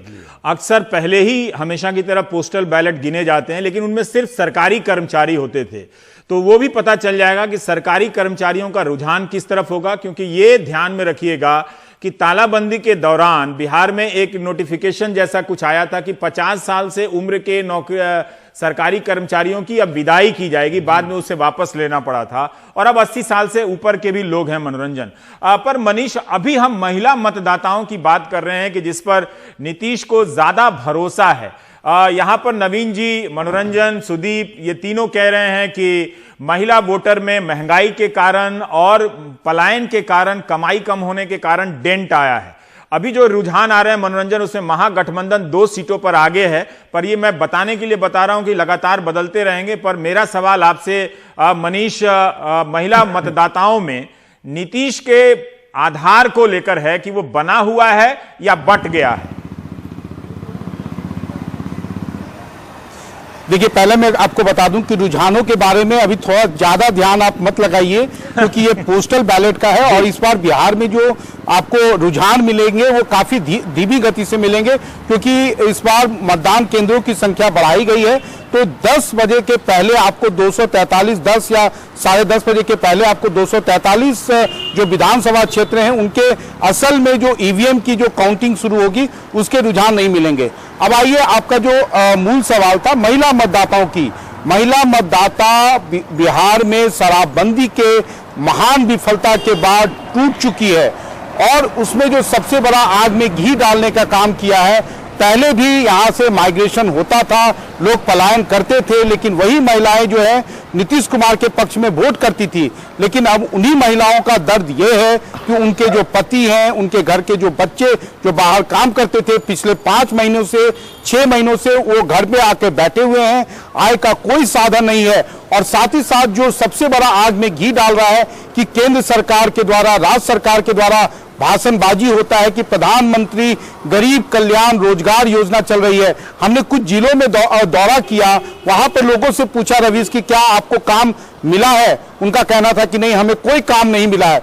एक और बात मैं आपको बताता हूं कि जिसने नीतीश कुमार की पूरी छवि को काफी हद तक खराब की, वो यह है कि इसी कोरोना काल में बिहार में 22 लाख परिवारों का राशन कार्ड बना और एक भी व्यक्ति मुझे नहीं मिला जिसने कहा हो कि मुझे यह राशन कार्ड बिना घूस दिए हुए मिला। और वो घूस की राशि 1000 रुपए से ऊपर थी, 2000 रुपए तक लोगों को घूस देना पड़ा। अगर आपके पास आय का कोई साधन नहीं हो और उसमें आपसे सरकारी कर्मचारी घूस मांगे, उसके बाद में आपका कितने भी आप किसी के लिए कट्टर हो, आप हिंदू हो, आप मुस्लिम हो, आपका पूरा विश्वास जो है वो हिल जाता है। इसीलिए मैंने कहा कि ये जो चुनाव है, ये सिंपल सा चुनाव है कि बिहार के लोगों को नीतीश कुमार को रखना है या हटाना है। लोगों को यहाँ पर राम चाहिए कि लोगों को रोटी चाहिए, लेकिन प्रचार के दौरान हमने देखा कि रोटी जो है वो राम के ऊपर काफी भारी पड़ रहा था। तीसरी बात यह है कि रोजगार का मुद्दा, ये पहली बार बिहार का चुनाव है कि रोजगार का मुद्दा मुख्य मुद्दा था। बहुत सारी चीजें अगर रवि साहब से हमारी बातचीत होती थी, जब प्रचार शुरू हुआ था उस समय की जो स्थिति थी और प्रचार के दौरान बहुत ज्यादा स्थिति बदली। वो आप देखेंगे नीतीश कुमार की अपनी रेटिंग तेजस्वी यादव की तुलना में जब आप ओपिनियन पोल में देखेंगे और जब आप एग्जिट पोल में देखेंगे तो बिल्कुल ही उल्टा था। तो प्रचार के कारण लोगों का विश्वास और जुटा, और ना केवल महिला। लेकिन सबसे बड़ा सवाल जो रवीश ने पूछा था, जो हम भी जानना चाहते हैं, महिलाएं किधर गई हैं? क्योंकि महिलाएं के लिए तो सुशासन बाबू एक आइडियल कटआउट थे, जो जिन्होंने शराबबंदी किया बिहार में। मनीष, उसमें एक और सवाल है कि जो सुदीप ने पहले कही अपनी चर्चा में कि पीढ़ियों का अंतर आया है। जो नए लड़के हैं वो बुजुर्गों की बात नहीं मान रहे हैं, वो नई धारा की तरफ जा रहे हैं। क्या इस तरह की दरार आपको महिला वोटर में भी दिखी कि जो लड़कियां जिन्हें नीतीश ने ही साइकिल दी, एक तरह से उन्हें एक सार्वजनिक स्पेस में अभिव्यक्ति की स्वतंत्रता दी कि आप साइकिल चलाकर गांव से गुजरते हुए आप स्कूलों तक जा सकती हैं, क्या उन लड़कियों ने जो सपने देखे थे, दिखाए गए थे, उनका सपना नीतीश के कार्यकाल में कॉलेज पहुंचने के बाद पूरा हुआ, ध्वस्त हो गया? ये वो फैक्टर था कि जिसमें महिलाओं का सेगमेंट दो हिसाब से बटा है। एस्पिरेशन के हिसाब से पूछ रहा हूं मनीष। देखिए, ये जो साइकिल की बात है, ये साइकिल पे नीतीश कुमार को 2010 में वोट मिल चुका है। आप एक ही मुद्दे पर बार बार वोट नहीं ले सकते हैं। जैसे बिजली पर आपको 2015 में वोट मिल चुका है। दूसरी बात यह है कि अगर आप उन छात्राओं से बात करें, हम प्रधानमंत्री नरेंद्र मोदी और नीतीश कुमार की पहली सभा सासाराम में हुई थी। वहां पर कई बड़ी संख्या में वहां पर लड़कियां थी जो फर्स्ट टाइम वोटर थी। हमने उनसे नीतीश कुमार के बारे में पूछा, काफी गुस्सा था, क्योंकि आप और हम नहीं जानते हैं जो उनको स्कॉलरशिप का भी पैसा मिलता है, 40% से 50% पैसा जो है उनसे कैश में घूस लिया जाता है, तब उनके नाम का एनओसी दिया जाता है, तब वो पैसा उनके अकाउंट में ट्रांसफर होता है। ये जो भ्रष्टाचार है, ये जो डीबीटी के नाम पर हर योजना में हमने देखा कि लोगों की मुख्य शिकायत यही थी कि यहां पर अफसरशाही, घूसखोरी इतनी ज्यादा बढ़ गई है कि नीतीश कुमार के लिए जो पॉजिटिव सेंटीमेंट था वो इस बार बिल्कुल ही निगेटिव में बदला हुआ था। और उसका एक बड़ा कारण हो सकता है कि कोरोना काल में, हालांकि मैं आपको बताऊं, नीतीश कुमार ने काम बहुत सारे किए, बहुत पैसे ट्रांसफर किए, लेकिन नीतीश कुमार अपने ही कामों को वोट में परिवर्तित नहीं कर पाए, क्योंकि उन्होंने प्रचार से अपने आप को अलग रखा। नीतीश कुमार, आप याद कीजिए, देश के एकमात्र मुख्यमंत्री हैं जिन्होंने 6 महीने तक एक भी संवाददाता सम्मेलन नहीं किया, एक बार भी अपने लोगों को एड्रेस नहीं किया। तो वैसे में आप कैसे उम्मीद करेंगे कि जनता ये को मालूम चल जाएगा कि हाँ, नीतीश बाबू ने उनके खाते में पैसा भेजा है? उन्होंने राशन कार्ड धारियों को 1-1 हजार रुपए उनके खाते में दिया, लेकिन जब हमने बैंक के बाहर लोगों से पूछा, अगर आपको याद हो मई महीने में, तो लोगों का कहना था कि नहीं, पैसा नीतीश बाबू ने थोड़ी भेजा, ये तो नरेंद्र मोदी ने भेजा है। हमने पूछा आपको किसने बताया? उन्होंने कहा कि बैंक मैनेजर तो यही कह रहे हैं कि जो भी पैसा आया है वो नरेंद्र मोदी ने भेजा है। मैं आपको बताऊं कि ना केवल महिलाओं का, जो युवा वर्ग में जो खलबली थी, नौकरी को लेकर एक तरह से बेचैनी थी, उसके कारण हर वर्ग का वोट जो है इस बार टूटा बिखरा दिखा। और जो एक इसमें जो सबसे बड़ी अहम भूमिका थी वो बीजेपी की थी। बीजेपी के लोग जो है जमीन पर वो कहीं ना कहीं नीतीश कुमार को हराने के लिए काम कर रहे थे। जो आरएसएस का पूरा प्रचार तंत्र होता है वो कहीं ना कहीं ये इस मोड में था कि चलिए बीजेपी के लोग जीत जाएंगे, नीतीश कुमार की संख्या कम आएगी और हम सरकार बना लेंगे। लेकिन जो रुझान है, एग्जिट पोल के रुझान है, उससे तो यही लगता है कि दोनों डूब गए हैं। एक दिलचस्प बात यह है कि हर किसी के नोट से, चाहे रवीश हो, उमा हो, मनीष हो, सुदीप और नवीन जी भी बता रहे हैं, उस तमाम रिपोर्ट में भी नाराजगी, गुस्सा मतलब एक प्रमुख स्वर के रूप में उभर रहा है। अब देखना यह है कि इस गुस्से में लोग एनडीए के साथ बने रहते हैं, तो ये बड़ी बात है कि आप बेरोजगार रहते हुए भी करप्शन देखते हुए भी, 2000 रुपए घूस देकर राशन कार्ड बनाते हुए भी आप एनडीए के साथ हैं, या पलटकर आप तेजस्वी के साथ जा रहे हैं? या फिर आप जो है केवल नीतीश कुमार को पनिश करते हैं और बीजेपी या फिर बीजेपी को छोड़ देते हैं? छोड़ देते हैं। जैसा कि मनीष ने कहा कि ये पैसा, बैंक वाले ने कहा पैसा तो मोदी जी भेजे हैं, तो क्या आप पनिश करते हैं नीतीश कुमार को, या फिर आपको लगता है कि जो चिराग पासवान नाम का जो एक हनुमान खड़ा किया बीजेपी ने, क्या वो नीतीश कुमार को पुल डाउन कर दिया, हम तो डूबेंगे सनम, तुमको भी ले डूबेंगे, वही किया चिराग पासवान? लेकिन नदियों में पानी कहाँ है, यहाँ तो सूखे में सब डूब रहे हैं। तो वही देखना होगा। हाल ये है कि मनोरंजन, आप देखिए कि एक मुद्दे की बात नहीं हो रही है, लेकिन आप गांव में जाइए तो बहुत सी वृद्ध औरतें बोलेंगी कि मेरे पास आधार कार्ड नहीं है और उंगलियों के निशान घिस गए। तो हमें ना तो राशन कार्ड दे रहा है, ना हमें पेंशन मिल रही है। तो इस तरह से एक सेगमेंट को आप दे रहे हैं, और हो सकता है कि उसमें से ज्यादा बड़े हिस्से को नियमित तरीके से पैसे भी मिल रहे हैं, अनाज भी मिल रहा है, लेकिन उसी गरीब तबके में 50% गरीब ऐसा है जिसको कुछ नहीं मिल रहा है, और वो परेशान घूम रहा है नेताओं के आसपास, बीडीओ दफ्तरों के आसपास कि हमारा कार्ड बना दो, हमारा ये बना दो। तो ये सारी भी चीजें, भले एनडीए जीत जाए, शपथ ले लें, वो अलग बात है। एनडीए जीतने वाला नहीं, लड़ाई बहुत दिलचस्प होने वाली है। एक बात कह रहे हैं, क्योंकि 2014 के बाद हर चुनाव बीजेपी जीतती है, उसमें कोई न्यूज नहीं है, तो इसलिए आप मान के चलिए कि वही जीत रही है, फिर बाद में देखा जाएगा। नहीं, 2014 के बाद हर चुनाव कैसे कहे आप? जी, राजस्थान हार गए थे, मध्य प्रदेश हार गए थे, छत्तीसगढ़ बीजेपी जीतती है। नहीं, छत्तीसगढ़ हार गए थे, और भी कन्हैया बेलारी भी हमारे साथ आ गए हैं। अब इनकी भी टिप्पणी ले ही लें ताकि चर्चा थोड़ी गर्म हो जाए। कन्हैया साहब, आपने सुशासन का शुरुआती दौर देखा होगा, सुशासन को सुव्यवस्थित होते हुए देखा होगा। क्या आपको लगा कि जैसा मनीष बता रहे हैं या सुदीप के बातों से लग रहा है कि इस बार सुशासन सुव्यवस्थित से कुव्यवस्थित हो गया और वो नाराजगी का कारण बन गया? कन्हैया, जब भी आप इस बार जमीन पर मैंने हम लोग घूमते थे तो एक भी ऐसा आदमी नहीं मिलता था जो कहे कि हम संतुष्ट हैं। पूरा जो है सिस्टम एकदम कोलैप्स हो गया है, कहीं कुछ नहीं है, भ्रष्टाचार एकदम चरम पर है।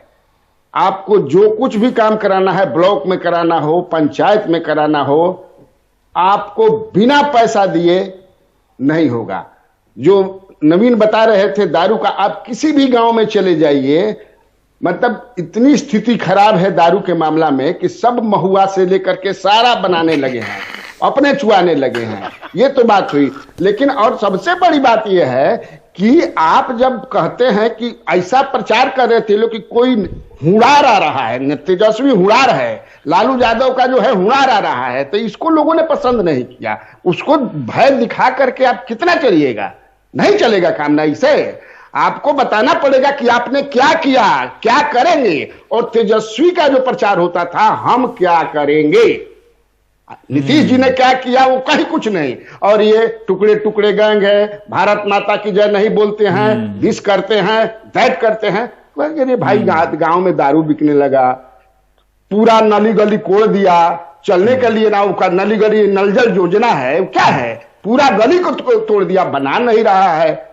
किसी के पास जाते हैं तो कहता है सर्टिफिकेट बनाने की बात हो। अरे सबसे बात छोड़िए ना, पुलिस में बहाली की बात हो, बीपीएससी का आप सुनिए चुके हैं, जिसमें भी हो, सब अभी भी घूम रहे हैं कि पुलिस बनना है क्या, माल दीजिएगा। ये क्या स्थिति है?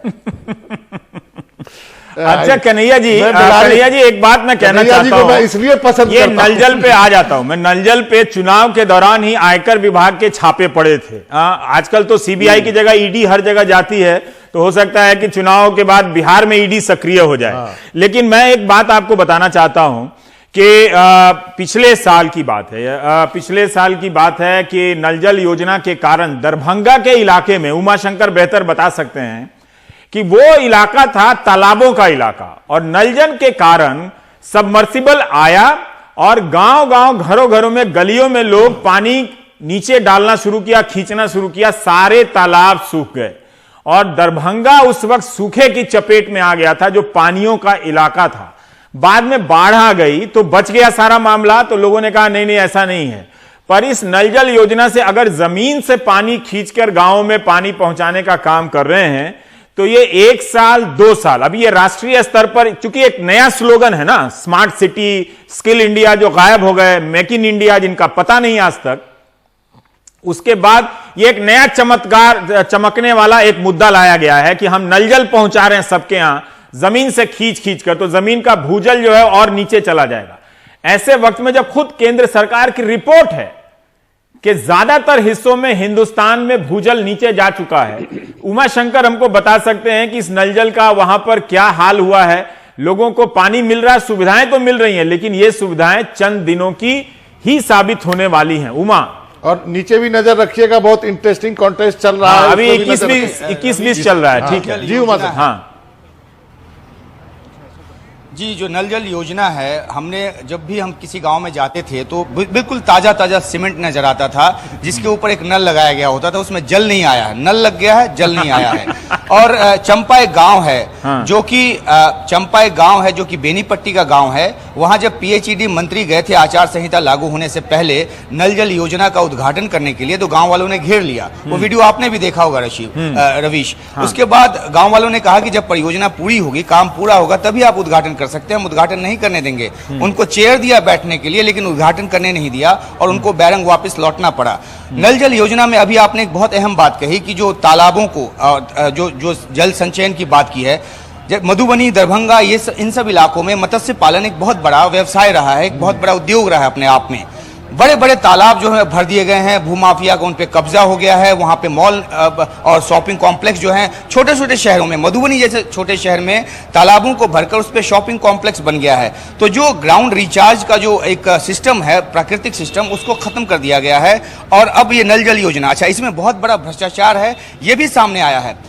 जो जहां पे सड़कें बनी हुई है, अगर आप नगर पालिका की भी बात करें तो पहले ही उसका मटेरियल खराब होता है। अब नल जल योजना के तहत जो लाइनें खींची गई है, पाइपलाइन खींची गई है, उसके बाद जो उसमें मटेरियल का इस्तेमाल किया गया है, उस पर कोई गाड़ी का एक पहिया जाता है, वो टूट जाता है। तो लोगों की दूसरी समस्या नल जल योजना से ये हो रही है कि उनकी जो सड़क तब भी जो थोड़ी बहुत ठीक भी थी, वो खराब हो जा रही है। तो ये लोगों को बड़ा अच्छा लग रहा है। एक फतलाहा एक गांव है, मधुबनी जिले का रिमोट का गांव है, जहां पे लोग चापाकल से पानी भरते थे, उनके यहाँ नया सीमेंट लग गया है, नल आ गया, उनको उम्मीद है कि पानी भी जल्दी आ जाएगा। लेकिन वो कह रहे हैं कि जो पानी पहले से यहाँ सड़कों पे जमा है और जो सड़कें खराब है, उसका क्या होगा। तो नल जल योजना एक आपने सही कहा कि एक शो पीस है, वो उसका नाम बहुत अच्छा है और लोगों को लग रहा है कि हाँ, इससे उनको सहूलियत होगी। लेकिन ग्राउंड पे को लेकर अभी तक कोई ऐसा उत्साह देखने को नहीं मिला जिसमें लगता है कि हाँ, इसके आधार पे वोट दे दिया जाएगा। लेकिन साथ ही साथ जो दूसरे परंपरागत, जो जैसे कि मैंने मत्स्य पालन की बात की, उन सब से लोगों को खासी नाराजगी है कि आखिरकार इन सब तरफ सरकार, तालाब में मखाना होता है, तालाब सुखा दीजिए, सपना दिखाइए कि मखाना बेच के बिहार की इकोनॉमी ठीक करेंगे, आत्मनिर्भर भारत बनाएंगे। लेकिन तो मैं मनोरंजन एक बात, आंकड़े पर बात कर आप लेते हैं। आंकड़े पर बात करना चाहते हैं। 24-23 है, मनीष ने कहा 10:30 तक इसको सीरियसली नहीं, लेकिन मैं कुछ बात सीरियसली लेनी चाहिए। आप लीजिए जरूर। नहीं, जेडीयू जो है कंपीट कर रही है कांग्रेस के साथ, ये मुझे बहुत बुरा लग रहा है। बीजेपी जो है वो एकदम सीधे भागते जा रही है। बीजेपी जो है वो जो है कंपीट कर रही है आरजेडी के साथ, मुकाबला ज्यादा चल, मुकाबला उनका है, ठीक है। और अभी तक वो एलजेपी का खाता नहीं है, खाता नहीं खुला है। कम से कम अब 50 सीट हो गए, कम से कम एक खाता तो होना चाहिए ना। राबड़ी देवी के घर की बाहर की तस्वीर है। अगर नतीजे पक्ष में आए तो यहाँ पर काफ़ी हुजूम होगा, लेकिन आरजेडी ने एक फरमान जारी किया है कि कोई जश्न ना मनाए, हर्ष फायरिंग ना करे। खुशी में गोली चलाने की एक यहाँ पर सांस्कृतिक परंपरा है जिससे बड़ा नुकसान हो जाता है। और कोई रैली ना करे, पोस्टर बैनर ना लगाए, इस तरह के ट्वीट भी किया है तेजस्वी यादव ने। पूर्णिया पूर्व से अभी बहुत शुरुआती है, पोस्टल बैलेट मतलब 100-200 गिने गए होंगे। हालांकि जो बाइडन टाइप नहीं होगा कि 3-4 दिन तक गिनती होती ही रहेगी और नीतीश कुमार कह देंगे कि हम सुप्रीम कोर्ट जाएंगे, कुर्सी नहीं छोड़ेंगे, या तेजस्वी कहेंगे कि हम इस फैसले को नहीं मानते, हम सुप्रीम कोर्ट जाएंगे। ये सब शायद यहाँ ना हो, लेकिन एनडीए 24 है पर 3 डाउन है और महागठबंधन 25 है, 5 अप है। तो आगे पीछे चलेगा, सरकार किसी की भी बने। मनोरंजन, ये जो दरभंगा की स्टोरी है, हमने ना तो महागठबंधन के लिए की थी ना बीजेपी के लिए की थी। अगले दिन से मैं फिर से नौकरी सीरीज पर चालू हो जाने वाला हूं, चाहे तेजस्वी बने, चाहे वहां सुशील मोदी प्रमोट होकर उप मुख्यमंत्री से मुख्यमंत्री बन जाएं। मतलब हर नेता प्रमोट हो जाते हैं, एक नेता उसी जगह पर है, मतलब उस डिप्टी सीएम ही रहेंगे। लेकिन अलग बात है, बात यह है कि नल जल योजना, ये इस वक्त चूंकि अब ज्यादा लोग देख रहे होते हैं, नल जल योजना भारत को बर्बाद कर देगा, इसके भूजल को समाप्त कर देगा। ये 1-2 दिन के लिए, 1 महीने के लिए चमत्कृत योजना नजर आएगी, लेकिन आपने तालाबों को, वाटर रिचार्ज सिस्टम को बेहतर नहीं किया है। आप जमीन से खींचकर आप पाइप पानी से पहुंचा रहे हैं। तो इस तरह से अगर आप बिना सोचे समझे सिर्फ स्लोगन, जैसे स्मार्ट सिटी, मेरठ में कंपटीशन हो रहे थे कि हमारा स्मार्ट सिटी कैसा हो, पता ही नहीं चला, और पता चला कि रोड पर वो केवल वो डस्टबिन रखा गया है और जगह जगह पे कुछ वो इलेक्ट्रॉनिक बोर्ड लगाए गए हैं, ये स्मार्ट सिटी हो गया। तो बुनियादी चीजों को ठीक किए हुए आप हैदराबाद का हालत देख लीजिए। इसी हैदराबाद जो तालाबों का सिस्टम डूबा, खत्म करने के कारण अपने शहर में बारिश में डूब रहा है, तो उन सिस्टम को ठीक किए बगैर आप नल जल, चूंकि एक स्लोगन बता देता है, कोई बाहर से हार्वर्ड वार्वर्ड से पढ़ के आता है, कहता है नल जल लीजिए, दोनों में कल जल है, और करके लेके जाके चुनाव जीत जाइए। और आजकल 500 रुपया दे दीजिए, 2000 रुपया दे दीजिए, दीजिए जरूर। किसी को आप यूनिवर्सल बेसिक इनकम है, आप इनकम दीजिए ना, 10,000 रुपये महीना दीजिए। आप उसके 10,000 की कमाई खत्म करके, चुनाव आ रहा है तो आप उसके खाते में 500 रुपए डाल रहे हैं और 80 रुपए किलो प्याज कर दे रहे हैं। तो इससे जीवन में बदलाव नहीं हो रहा है। थोड़ी सहूलियतें आती हैं, जरूर दी जानी चाहिए ये सारी राशियां, लेकिन एक व्यवस्था तो बनानी पड़ेगी। पर मैं कन्हैया जी आप ही से जानना चाहता हूं कि छोड़िए नल जल कल जल की बात, लोग देखेंगे, अभी लोगों को बहुत उत्साह होता होगा कि हमारे घर पानी आने वाला है, लेकिन मैं ये जानना चाहता हूं कि ये सारे बुनियादी काम है कन्हैया जी, ये 15 साल नहीं लगने चाहिए इन सब काम को करने के लिए। बड़ा काम क्या किया नीतीश कुमार ने? नल जल पर एक आधा मिनट लूंगा मैं। जी। नल जल है क्या? नल जल समझिए है डिसेंट्रलाइजेशन ऑफ माल बांटो, डिसेंट्रलाइजेशन ऑफ भ्रष्टाचार, ये ऐसे समझिए इसको। अब वार्ड कमिश्नर जो है, वार्ड मेंबर जो है, हाँ। तो बेचारा स्कूटर पर कितना दिन चलेगा, उसको भी बोलेरो चाहिए। हाँ। और गांव में आप हम लोग जाते थे तो पूछते थे कि किसी महिला से या पुरुष से क्या ठीक है पानी आ रहा था ना बबुआ, हुरु हुरु पानी चलता, कोनो काम नहीं खे कर। अब मान लो कि टंकिया में जहर कोनो डाल दिया तो भर गांव मुँह जाई, कौन काम बा, कौन एकर काम बा? चापा कल गड़ाइए, बढ़िया बढ़िया चापा कल करिए, नीचे तक बोरिंग ले जाइए, तब ना ठीक रहेगा। लेकिन अब देख रहे नीतीश कुमार उसमें एक्सपोज हो गए हैं, क्योंकि सच्चाई छुप नहीं सकती बनावट के वसूलों से। बनावट के वसूल चल रहा था। अच्छा, आप भोजपुरी में बोल दिए, तो आप तो जानते हैं कि मेरी मातृभाषा भोजपुरी है, हिंदी नहीं है। इस चुनाव में बहुत सारे नेता का बबुआ, वो अनुभव सिन्हा ने गाना बनाया मनोज वाजपेयी के साथ बिहार में काबा, तो सारा उसी में राइम बन गया।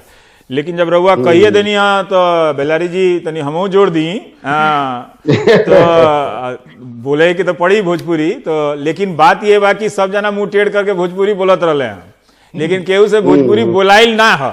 आप बुझात रहे बोलला से कि प्रैक्टिस छूटल बा, चुनाव के समय भोजपुरी के याद आइल बा। लेकिन गणेश देवी जी जो इस दुनिया के और भारत के सबसे बड़े लिंग्विस्ट हैं, भाषा शास्त्री हैं, उनका कहना है कि भोजपुरी इस वक्त एक भाषा है। जब वो प्राइम टाइम में ही बात कर रहे थे कि कई भाषाएं और बोलियां भारत की खत्म हो रही थी, तो मैंने उनसे पूछा कि कोई और भाषा है जो बढ़ रही है, खत्म नहीं हो रही है? तो उनका जवाब था कि भोजपुरी है, वो इस वक्त दुनिया की सबसे डायनेमिक लैंग्वेज में से एक है। मतलब मैं ये नहीं कह रहा हूं कि जो एंकर भोजपुरी बोलता है वो सबसे डायनेमिक एंकर में से एक है, लेकिन भोजपुरी हमारा एंकर तो है जो अभी भोजपुरी बोला है 4 लाइन। तो लेकिन बिहार में मगही, अंगिका, मनोरंजन आपके इलाके में, हमारी अंगिका है, मैथिली उमा शंकर सिंह के इलाके में है। तो भाषाएं बहुत बदलती हैं बिहार में, और बिहार में नदियां भी बहुत हैं। लेकिन इतने सुंदर प्रदेश को सिर्फ 3-4 मुद्दों में लेकर पूरे 15 साल निकाल दिए गए। बहुत बड़ा पुनर्निर्माण हो सकता था। आप तेजस्वी क्या करेंगे, जैसे जैसे उनकी तरफ जनमत बढ़ेगा उस पर हम बात करेंगे, लेकिन अभी बिहार की पृष्ठभूमि और उन सारी चीजों की बात कर रहे हैं। ट्वीट किया है तेज प्रताप ने, ट्वीट किया है तेजस्वी भवा बिहार। तो अच्छा। एक तरह से आंकड़े जो अभी तक हैं, हम आपको बार बार याद दिलाएंगे। देखिए हम तो जो है वो वनडे मैच चला, 2020 मैच चल रहा, बॉल उसकी टू बॉल कमेंट्री कर रहे हैं। बॉल टू बॉल कमेंट्री लेकिन कर रहे हैं। हम जो कह रहे हैं वो किसी की भी सरकार बन जाए वो बातें शाश्वत है। हाँ, शाश्वत है। तो हम बॉल टू बॉल कमेंट्री कर रहे हैं और अभी बॉल टू बॉल कमेंट्री के हिसाब से एकदम मैच जो है टाई पे जा रहा है। हमारे सारे मेहमान भी हैं यहाँ पर हैं। डायरेक्टर कह रही हैं कि आप ब्रेक ले लीजिए, ब्रेक ले लेते हैं उनका। दिवाली का मौसम भी हाँ, है। जरूर जरूर ब्रेक लेना है।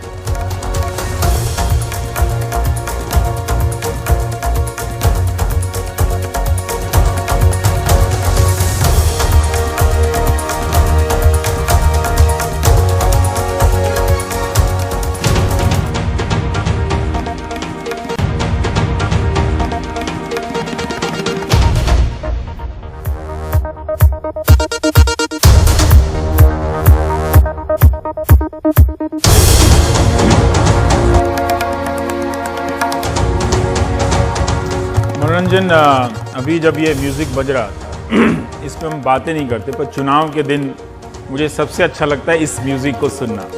बहुत पावर है इस म्यूजिक में और पूरे इलेक्शन के एक्साइटमेंट को बहुत सारगर्भित एक तरह से उसकी पूरे उत्साह को ये म्यूजिक जो है जिसने भी बनाया, मैं अभी इस नाम नहीं जानता हूँ, मुझे अभी ध्यान भी नहीं आ रहा है कि मुझे जानना चाहिए था वैसे।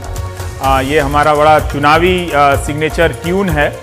सुदीप, हम थोड़ा आपसे जानना चाहते हैं कि क्या ऐसा आपको दिखा, 2 सीटों के आप अनुभव बताइए कि जिस सीट पर जेडीयू लड़ रही थी और जिस सीट पर बीजेपी लड़ रही थी, तो क्या आपको लगा कि मतदाता वहां पर आरजेडी से शिफ्ट होकर बीजेपी की तरफ जा रहा था और जहां जेडीयू लड़ रही थी वहां से मतदाता शिफ्ट होकर आरजेडी की तरफ जा रहा था? सुदीप, देखिए, ये जब मैंने पूरी सीटें घूम रहा था तो मेरी कोशिश ही ये थी कि मैं अलग अलग कॉन्स्टिट्यूएंट की सीटों पर जाऊं और जेडीयू जहां पर लड़ रही है और आरजेडी लड़ रही है या महागठबंधन का कोई दल लड़ रहा है, उस सीट पर जैसे माले है या कांग्रेस लड़ रही है, उस सीट पर तो महागठबंधन के वोटों में आपस में जो ट्रांसफर होता है वो ट्रांसफर दिखाई दे रहा था। लेकिन जहां जेडीयू लड़ रही थी वहां पर बीजेपी का बहुत वर्कर या बीजेपी के तरफ से वोट ट्रांसफर हो रहा हो ये दिखता नहीं था। लेकिन साथ में जहां पर बीजेपी लड़ रही है वहां पर भी ये चीज थी। मैं ऐसी 3 सीटें गया जहां पर बीजेपी लड़ रही थी पहले फेज में, उसमें एक सीट है जो पालीगंज की, जिस विक्रम सीट जो है, उस सीट पर बीजेपी ने अतुल कुमार को टिकट दे दिया। अब ये अतुल कुमार साहब कौन है? ये अतुल कुमार साहब बॉम्बे में रहते हैं, देवेंद्र फडणवीस से इनकी नजदीकियां थी और वहां उनको ये टिकट मिल गया। तो अब उसके कारण वहां बीजेपी के एक मजबूत दावेदार बागी लड़ रहे हैं। चिराग पासवान ने भले वहां पर किसी को खड़ा नहीं किया, लेकिन ऐसी बहुत सी सीटें हैं जहां पर बीजेपी के बागी हो चुनाव लड़। तो ये कहना कि ये केवल जदयू को नुकसान हो रहा है, बीजेपी को नुकसान नहीं हो रहा है, मुझे इसमें थोड़ा इसमें आग्रह है कि इसको करेक्ट करना चाहिए। बहुत सी सीटों पर बीजेपी को भी वैसा ही नुकसान हो रहा है। एक सुदीप, स्क्रीन पे पोस्टल बैलेट का जो वोट है इस वक्त वो बड़ा दिलचस्प है कि 40 पर महागठबंधन है और एनडीए 36 पर है। तो जैसा कि मैंने कहा 80 पार के जो लोग हैं और जो सरकारी कर्मचारी हैं उनके सामने कई तरह की चुनौतियां रही हैं, पर ये उनका वोट है। जैसे इसमें टीचर हैं, नियोजित शिक्षक हैं और चुनाव कराने वाले अधिकारी लोग हैं, कर्मचारी लोग हैं, तो ये उनका वोट है। पर वहां भी बराबर है। भी वो जो महागठबंधन जो है बहुत शुरुआती, लेकिन महागठबंधन को 40 है और एनडीए को 36 है, एलजेपी को 1 है और अन्य को 2 है। तो 70 में से पोस्टल जो लीड है उसमें ये हाल है। सुदीप, आप अपनी बात कहिए जी। तो अब एक और सीट थी जहां पर एक उषा विद्यार्थी जो बीजेपी की बड़ी नेता थी, वो लोजपा के टिकट से लड़ रही हैं। तो ये जो पूरा का पूरा इन्होंने जो ये खेल खेला चिराग पासवान के थ्रू बीजेपी ने, ये इन्हीं पर भारी पड़ने वाला है, बहुत अच्छे से भारी पड़ने वाला है। चिराग पासवान का ये ठीक है कि उनका एक कद बन गया, अब वो भविष्य में तेजस्वी को चैलेंज करेंगे और एक यूथ आइकॉन के रूप में वो एस्टेब्लिश हो गए।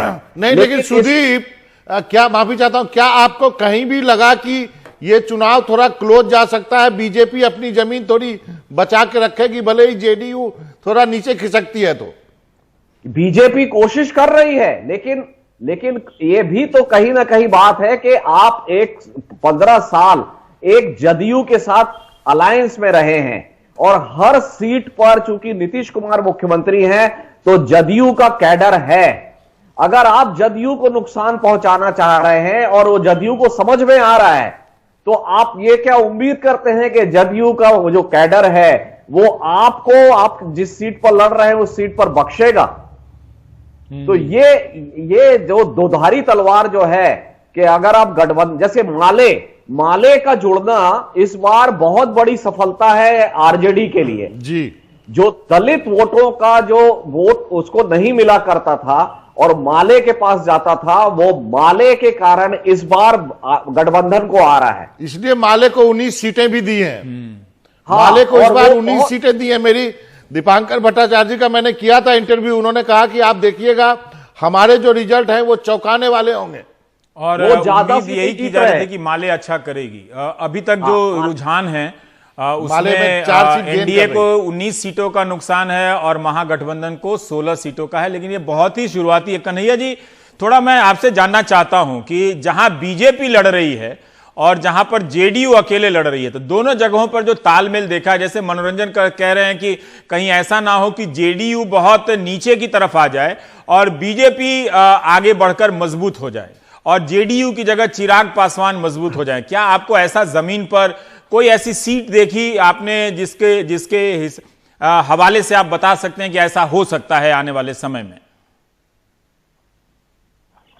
पासवान ने 50 भाजपा के जो नेता हैं उनको टिकट दिया है। एक चीज हम पहले बता दें, आप समझिए, जेडीयू और भाजपा का जो मिलन है वो जबरिया मिलन है 15 चुनाव के बाद। तो जबरिया मिलन में आप वो जो दोनों तरफ से कहते हैं कि ऐसा माने जब मन तब सट जाइएगा, जब मन तब हट जाइएगा, ऐसा थोड़ा होता है, ये नहीं हो सकता है। तो वो मिलन नहीं हो पाता है। आप देखिए जहां जहां भी नड्डा जी ने मीटिंग किया, जहां वो गए मीटिंग किया उन्होंने, एनडीए की मीटिंग, तो उस मीटिंग में हाथापाई, गाली गलौज, झगड़ा सब हो गया। तो इससे आपको लगता नहीं है कि क्या हो रहा है? साफ लगता है। तो हमने तो कई ऐसे देखे जहां मैंने, चूंकि हमारा संपर्क भी है, क्योंकि हम 35 साल से पत्रकारिता कर रहे हैं, तो नहीं देंगे, हम लोग नहीं देंगे नीतीश को। भाजपा के जो कैडर हैं वो तो कहते हैं कि इसके साथ जल्दी छोड़िए। अब छेदी पासवान जैसे आदमी बयान दे रहे हैं, अभी आपने सुना, पढ़ा भी होगा कि अगर भाजपा अकेले लड़ती तो जीत जाती। ये क्या, कैसा बयान है? अश्वनी चौबे को तो बयान देने से रोका गया, मुझे जो पता है, नहीं तो वो तो बड़ा समझिए कि भयानक बयान देने वाले थे, तहलका हो जाता, लेकिन बेचारे नहीं दिए। तो एकदम मिलन नहीं था। जो जबरिया होता है ना, पकड़ुआ तो नहीं कहेंगे, जबरिया मिलन, वो जबरिया मिलन था। अब दिल मिल नहीं रहा है, कुछ मिल नहीं रहा है, नहीं भाई चलिए, क्योंकि नीतीश कुमार मिल रहा है ना कुछ मिल रहा है, ये अच्छा। कुछ नहीं मिल रहा है। हाँ। पर आप हैं कमाल के पत्रकार की जो बयान नहीं दिया गया उसके बारे में भी आपको खबर है। हाँ, ये बहुत दिलचस्प बात है। रवीश है हमारे साथ, चिराग पासवान के घर के बाहर। छोटा सा घर है, अच्छा घर है, लेकिन जैसा भी है, लेकिन छोटा सा घर है, एयरपोर्ट के बगल वाला घर है। नहीं, मुझे आजकल दूसरे घर बड़े लगने अच्छा, ठीक है। टेस्ट थोड़ा बदलना चाहता हूं। ओके, चलिए। तो रवीश, मैं आपसे जानना चाहता हूं कि आप अपनी यात्राओं के दौरान चिराग पासवान की पार्टी को भी देखे होंगे। क्या होता है कि हम चुनावों को कवर तो करते हैं, मुद्दे होते हैं, लेकिन असली जो चुनावी कहानियां होती हैं, जैसे कन्हैया जी अभी कह रहे थे कि एक बयान आने वाला था जो दिया नहीं गया। तो चिराग पासवान की पार्टी के पास क्या इतना इंफ्रास्ट्रक्चर था? क्या बीजेपी और वो मिलकर इस तरह से वोट ट्रांसफर करा रहे थे कि कम से कम हम और आप मिलकर अपनी सीटों पर 80, 90, 100 तक पहुंच जाएं ताकि बाकी तोड़ ताड़ के कहीं से भी पूरा कर लिया जाए, या नीतीश को आ जाए तो उसकी जरूरत ना पड़े?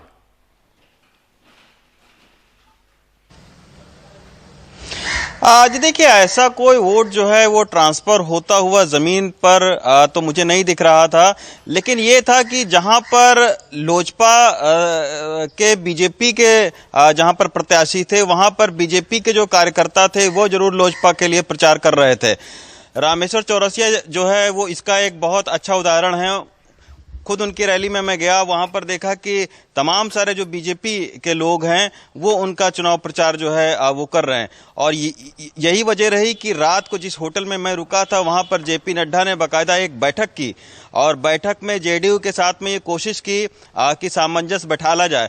तो इस तरीके की तमाम सारी जो है वो बैठक करने की कोशिश करके आपस में जेडीयू और बीजेपी के लोगों के बीच में सामंजस्य बैठाने की कोशिश तो की गई, लेकिन जब हम जमीन पर उतरते थे तब कहीं ना कहीं ये लगता था कि दोनों के बीच में सामंजस्य नहीं है। और जहां पर लोजपा के उम्मीदवार जो है वो बीजेपी से आए हैं, वहां पर बीजेपी का पूरा काडर जो है वो लोजपा के लिए वोट मांगता हुआ दिख रहा था। हालांकि जहां तक बात है कि लोजपा के प्रत्याशी जीतेंगे या नहीं जीतेंगे, मुझे लग रहा है कि चिराग पासवान की चर्चा जो है वो मीडिया में ज्यादा होती है, जबकि जमीन पर मतदाताओं के बीच में उनकी चर्चा बहुत कम होती है। तो यही वजह है कि मुझे नहीं लग रहा है कि लोजपा बहुत अच्छा प्रदर्शन जो है वो बिहार के चुनाव में करने वाली है।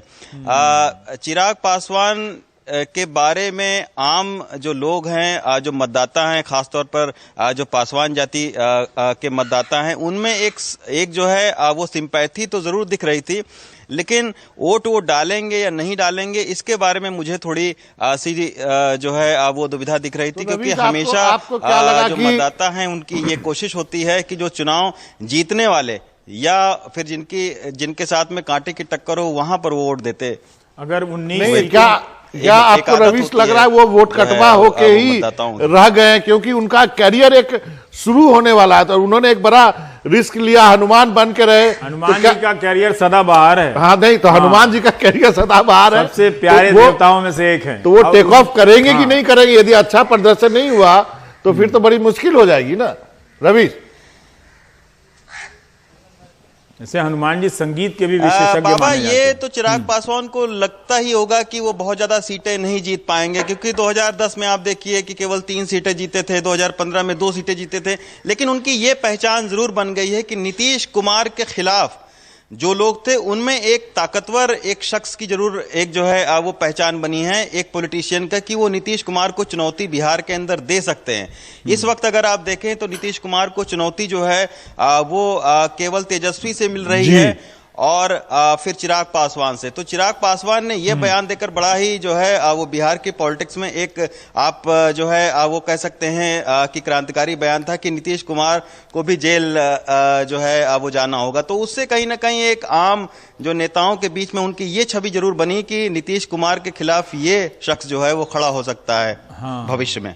उमाशंकर अगर हैं तो मैं उनसे पूछना चाहता हूं एक चीज पे चर्चा में जरूर, मैं आपसे रिक्वेस्ट है रवीश कि हमको मैं कम भी बोलता हूं, मैं प्राइम टाइम में रोज 40 मिनट नहीं देखिए नहीं कांग्रेस पे चर्चा करनी जरूरी है। आप इग्नोर नहीं कर सकते, कांग्रेस पे भी करेंगे। कांग्रेस और जेडीयू बराबर है। आप इमेजिन कर सकते हैं बिहार में कोई प्रचार करने नहीं जाता है। आप देखिए कि महागठबंधन अगर 18 सीटों से ऊपर है तो ये रास्ता क्या बता रहा है। लेकिन जैसा कि मनीष ने कहा कि 9.25 या 10.5, वो सब मानता हूं।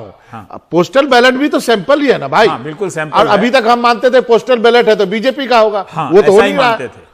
वो टूट गया, वो टूट गया। वो धारणा एक टूट रही है कि पोस्टल बैलेट में बीजेपी का, वैसे हर चुनाव बीजेपी ही जीतती है। नहीं वो तो ठीक है, आप गलत मत। लेकिन इसमें डार्क हॉर्स देखिए, डार्क हॉर्स जो है बहुत सारे हैं, लेकिन कांग्रेस है जिसका कोई प्रचार करने वाला नहीं है, जिसका नेता टिकट बेच दे, जिसका कोई लेने देने वाला नहीं है, वो पार्टी देखिए कैसे 18 पर। उमाशंकर हैं, उमाशंकर क्या आप भी कन्हैया बेलारी साहब की तरह कुछ बताइए कि चिराग पासवान की स्क्रिप्ट की क्या कहानी थी जो बाहर नहीं आई या जो अंदर बनाई गई और बाहर आ गई? थोड़ा भीतर की भी बातें बताइए। देखिए उन्होंने क्या कहा वो तो मैं सुन नहीं पाया, लेकिन मैं आपको ये बताऊं कि जो ये पूरी स्क्रिप्ट है कई महीनों पहले लिखी गई और व्यक्तिगत बातचीत में अगर आप चिराग पासवान से उस समय बात करते तो उन्होंने कभी कुछ छिपाया नहीं कि वो क्या करने जा रहे हैं। और पूरी स्क्रिप्ट इस तरह से लिखी गई जैसे कि नीतीश कुमार के खिलाफ कोई व्यक्तिगत खुंदक जो है कोई निकालने की कोशिश कर रहा है। यहाँ तक कि बीजेपी के कई बड़े नेताओं को इस बात को लेकर बड़ा आश्चर्य था कि चिराग पासवान ये क्या कर रहे हैं। और चिराग पासवान के यहाँ से जो भी लोग फोन करते थे इस पूरे मतदान के दौरान, तो ये नहीं पूछा जाता था कि हम कहाँ से जीत रहे हैं, ये पूछा जाता था उनकी तरफ से कि क्या हमारी वजह से नीतीश कुमार की पार्टी जेडीयू हार रही है। और जब उनको ये बात पता चलती थी कि हाँ हार रही है, क्योंकि कई जगहों पे सवर्णों का वोट काटा उन्होंने, जो परंपरागत तौर पे नीतीश कुमार को जाता था, तो ये जो है एक और बात रवीश की, जो व्यक्तिगत संबंध चिराग पासवान के प्रधानमंत्री मोदी के साथ है उसकी बड़ी दुहाई दी जाती है। अगर आप एलजेपी के टॉप लीडरशिप के लोगों के साथ बात करेंगे तो बहुत सारी ऐसी चीजें हैं जो चिराग पासवान बीजेपी के खिलाफ भी करते नजर आए, लेकिन वो प्रधानमंत्री मोदी के ब्रीफ के बाहर जाते नजर नहीं आए। और एक और अहम बात है कि ये जो लड़ाई है जिसमें नीतीश की हार में चिराग अपनी जीत देख रहे हैं और उसके लबो-लुबाब में सारी बातें हैं, अब जो ये जमीन वो जो भी वो हासिल करेंगे 2025 के लिए उन्होंने अपने आप को तैयार किया है, जिसमें वो बड़े प्लेयर बनकर उभरे। अभी नीतीश को साफ करना हम आगे 2025 में बात करेंगे अगर हम यहाँ एंकरिंग कर रहे हैं। तो अच्छी जानकारी दी उमा। स्क्रीन पे कुछ चीजें, आंकड़े बदल गए हैं, उसके बारे में चर्चा कर लेते हैं कि महागठबंधन 74 सीटों पर आगे है और एनडीए जो है उसे 22 सीटों का है और 22 सीटों का अगर एनडीए का नुकसान है तो फिर वो बहुमत से नीचे की तरफ सरक रहे हैं, कि नीचे की तरफ जा रहे हैं। 22 सीटों का झटका तो बहुत बड़ा है। और अगर आप हर जगह देखें तो महागठबंधन जो है वो बिहार में एक भोजपुर रीजन को छोड़कर हर जगह पे महागठबंधन जो पोस्टल बैलेट है, डाक मत जो है, उसकी गिनती में आगे नजर आ रहा है। मगध में अगर आप देखें तो 68 सीटें हैं, लेकिन महागठबंधन को 6 का फायदा है। और तिरहुत, जिसमें चंपारण, दोनों चंपारण मुजफ्फरपुर का इलाका भी आता है, 3 सीटों का फायदा है। 72 सीटों में से महागठबंधन के पास 18 है। ये तिरहुत का इलाका एक तरह से बीजेपी का इलाका माना जाता था, लेकिन मिथिला में अगर आप देखें तो यहां भी महागठबंधन को एक फायदा होते दिख रहा है। तो ये इस वक्त जो है 14 सीटों का फायदा महागठबंधन को, एनडीए को 19 सीटों का और एलजेपी को अभी, जिसे हम लोग खारिज कर रहे थे बॉल टू बॉल कमेंट्री में, 4 सीटों का फायदा दिख रहा है। लेकिन इसके बाद भी जो नुकसान हो रहा है एनडीए को, वो उससे कहीं ज्यादा महागठबंधन को फायदा है।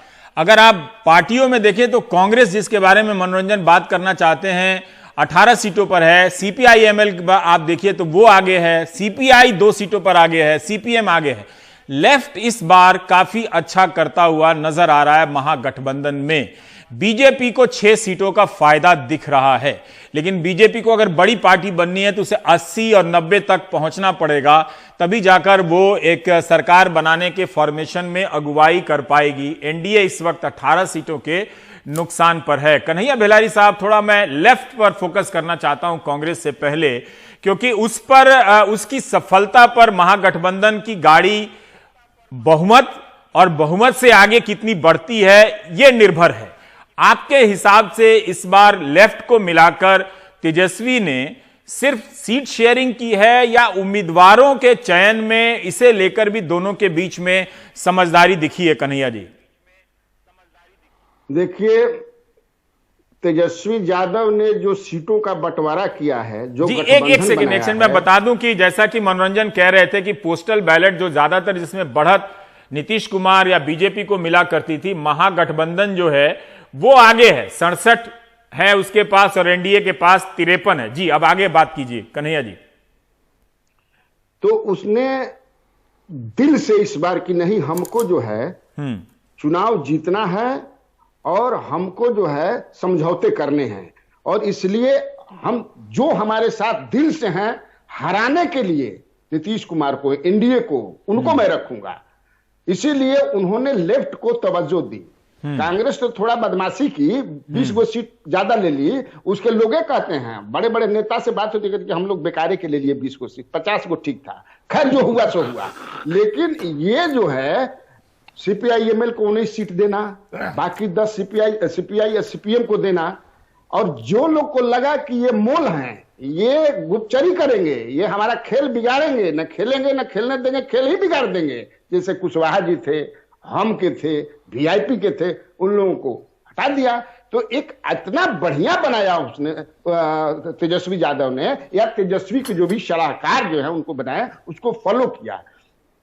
एक गांव में मैं गया था ये पालीगंज के ही, वहां 3 तारा खड़ा है, तो मांझी समाज के लोगों से मैं मिला। हमें कि क्या नाम है कैंडिडेट का जिसको वोट दीजिएगा? नाम तो नहीं जाना, नाम तो नहीं जानते हैं, वोट देंगे, नोट भी देंगे 3 तारा को।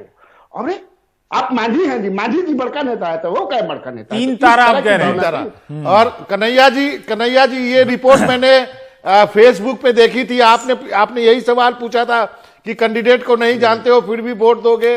वो किसान था बेचारा, गंजी बनियान पहने हुए था, आप उसी की बात कर रहे हैं। था। नवीन जी, मैं आप नवीन जी लेफ्ट के बारे में बात करना चाहता हूं। जैसा कन्हैया जी कह रहे हैं कि 3 तारा के कारण लोग वोट दे रहा है, तो एक तो मैं जानना चाहता हूं कि इनका सामाजिक आधार इस वक्त क्या रहा है बिहार में, क्योंकि बहुत जमाने से लेफ्ट की कोई चर्चा नहीं हुई है भारत की राजनीति में। अगर आप केरल को छोड़ दें तो बंगाल में भी बंद हो गई है। लेकिन क्या ये वोट इतना है कि तेजस्वी के पाले में अगर ट्रांसफर होगा तो हारते हारते तेजस्वी की पार्टी या उनका गठबंधन जीत की तरफ निकल सकता है? हिस्टोरिकली अगर आप देखिएगा तो आप पाइएगा कि स्पेशली मगध रीजन में सीपीआईएमएल का बहुत ही स्ट्रांग जनाधार रहा है। एक समय था जबकि बिहार को, उस रीजन को फ्लेमिंग फील्ड्स ऑफ बिहार कहा जाता था, क्योंकि रोज जातीय संघर्ष होते थे और सैकड़ों लोग मारे जाते थे।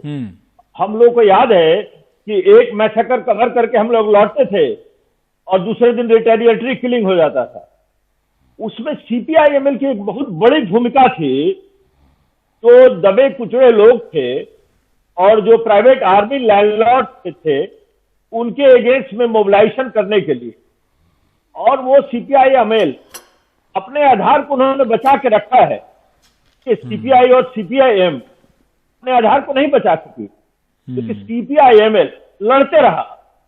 वो देखिए, या तो भोजपुर रीजन हो और चाहे सिवान हो जहां पर शहाबुद्दीन के अगेंस्ट, तो सीपीआईएमएल पॉकेट्स हैं जहां पर बहुत ही स्ट्रांग जनाधार है उनका, और वो रफली 5,000 से 10,000 वोट ट्रांसफर करा सकते हैं काफी सीट्स पर। तो मेरा मानना है कि ये सीपीआईएमएल का जो इंडक्शन हुआ इस महागठबंधन में, ये बहुत ही बड़ी भूमिका अदा करेगा आपको इस इलेक्शन के रिजल्ट को इन्फ्लुएंस करने में। लेकिन नवीन जी, इनमें आपस में भी झगड़ा है, क्योंकि दीपांकर ने कन्हैया को बुलाया ही नहीं प्रचार करने के लिए, बोला कि आप बेगूसराय और उधर ही करते रहिए जहां पे आपकी सीटें हैं। देखिए, ऐसा ही है, आपका ये कहना सही है कि इन लोगों में आपस में डिफरेंसेस हैं, क्योंकि कहीं ना कहीं सीपीआईएमएल को लगता है कि इस इलेक्शन में उनका जो जनाधार है वो बहुत ही बड़ा है, और नेचुरली वो नहीं चाहेंगे कि क्रेडिट किसी कन्हैया को मिल जाए, क्योंकि वो यंग लीडर है, उनका फ्यूचर है। आपस में ये पर्सनालिटी क्लैश भी होता है। लेकिन देखिए, बहुत बड़ा आप देखिएगा कि सीपीआईएमएल को बहुत बड़ी सफलता मिलने वाली है, और कन्हैया का जो रोल है वो भी आपको दिखाई देगा बेगूसराय में, जहां पर मेरा मानना है कि बहुत बड़ी हार होने वाली है एनडीए की। मनोरंजन, एक और चीज हम कहना चाहेंगे, जो आप कांग्रेस की बात कर रहे थे, जब कांग्रेस को 70 सीट दिया गया था उस समय बहुत लोग कह रहे थे कि आरजेडी ने ये सीट बर्बाद कर दी है, लेकिन कांग्रेस के कारण अपर कास्ट का एक बहुत बड़ा तबका जो है आरजेडी की तरफ आया है, जो कि पहले नहीं आता था, और उसी में तेजस्वी की बहुत बड़ी भूमिका रही है, क्योंकि उसने स्लोगन दिया ए to Z. Unlike Lalu Prasad जो एमओआई के स्लोगन को लेकर चल रहे थे, तेजस्वी ने ए टू जेड का स्लोगन दिया और एमओआई को उसने एक्सपेंड किया। एमओआई मुस्लिम यादव कॉम्बिनेशन नहीं रहा, एमओआई मजदूर एंड युवा कॉम्बिनेशन बन गया, जो कि एक फेटल कॉम्बिनेशन हो गया एनडीए के लिए। मुस्लिम यादव एंड मजदूर एंड युवा एंड ए टू जेड, ये अगर अल्फाबेट्स को देखिएगा तो पूरे बिहार के इलेक्शन को ये डिफाइन कर रहे हैं। एक ब्रेक लेना चाहते हैं एक इस कैंडिडेट के बारे में बता देता हूं, दिव्या प्रकाश, ये बिहार की सबसे छोटी उम्र की कैंडिडेट है। अच्छा। तारापुर से। हाँ। ये जयप्रकाश यादव की बिटिया है, जो कि आरजेडी से लड़ रही हैं और यंगेस्ट कैंडिडेट है अभी। अच्छा, जिनका अगर चीफ मिनिस्टर बने तो यंगेस्ट चीफ मिनिस्टर बनेंगे और ये यंगेस्ट दिव्या प्रकाश तारापुर मगध से अभी पीछे चल रही हैं। जेडीयू पीछे है यहाँ पे। 2015 में जेडीयू जीती थी से आरजेडी की हाँ, कैंडिडेट। बिल्कुल। एक छोटा सा ब्रेक लेते हैं क्योंकि वो फिर म्यूजिक बजता है, मुझे बहुत अच्छा लगता है। तो अगर मैं उस म्यूजिक को सुनने के लिए बीच बीच में ज्यादा ब्रेक ले लूं तो नवीन जी कन्हैया भैया घबराइया मत सुनत रहिया ढुंचिक ढिंचिक बाजाता तो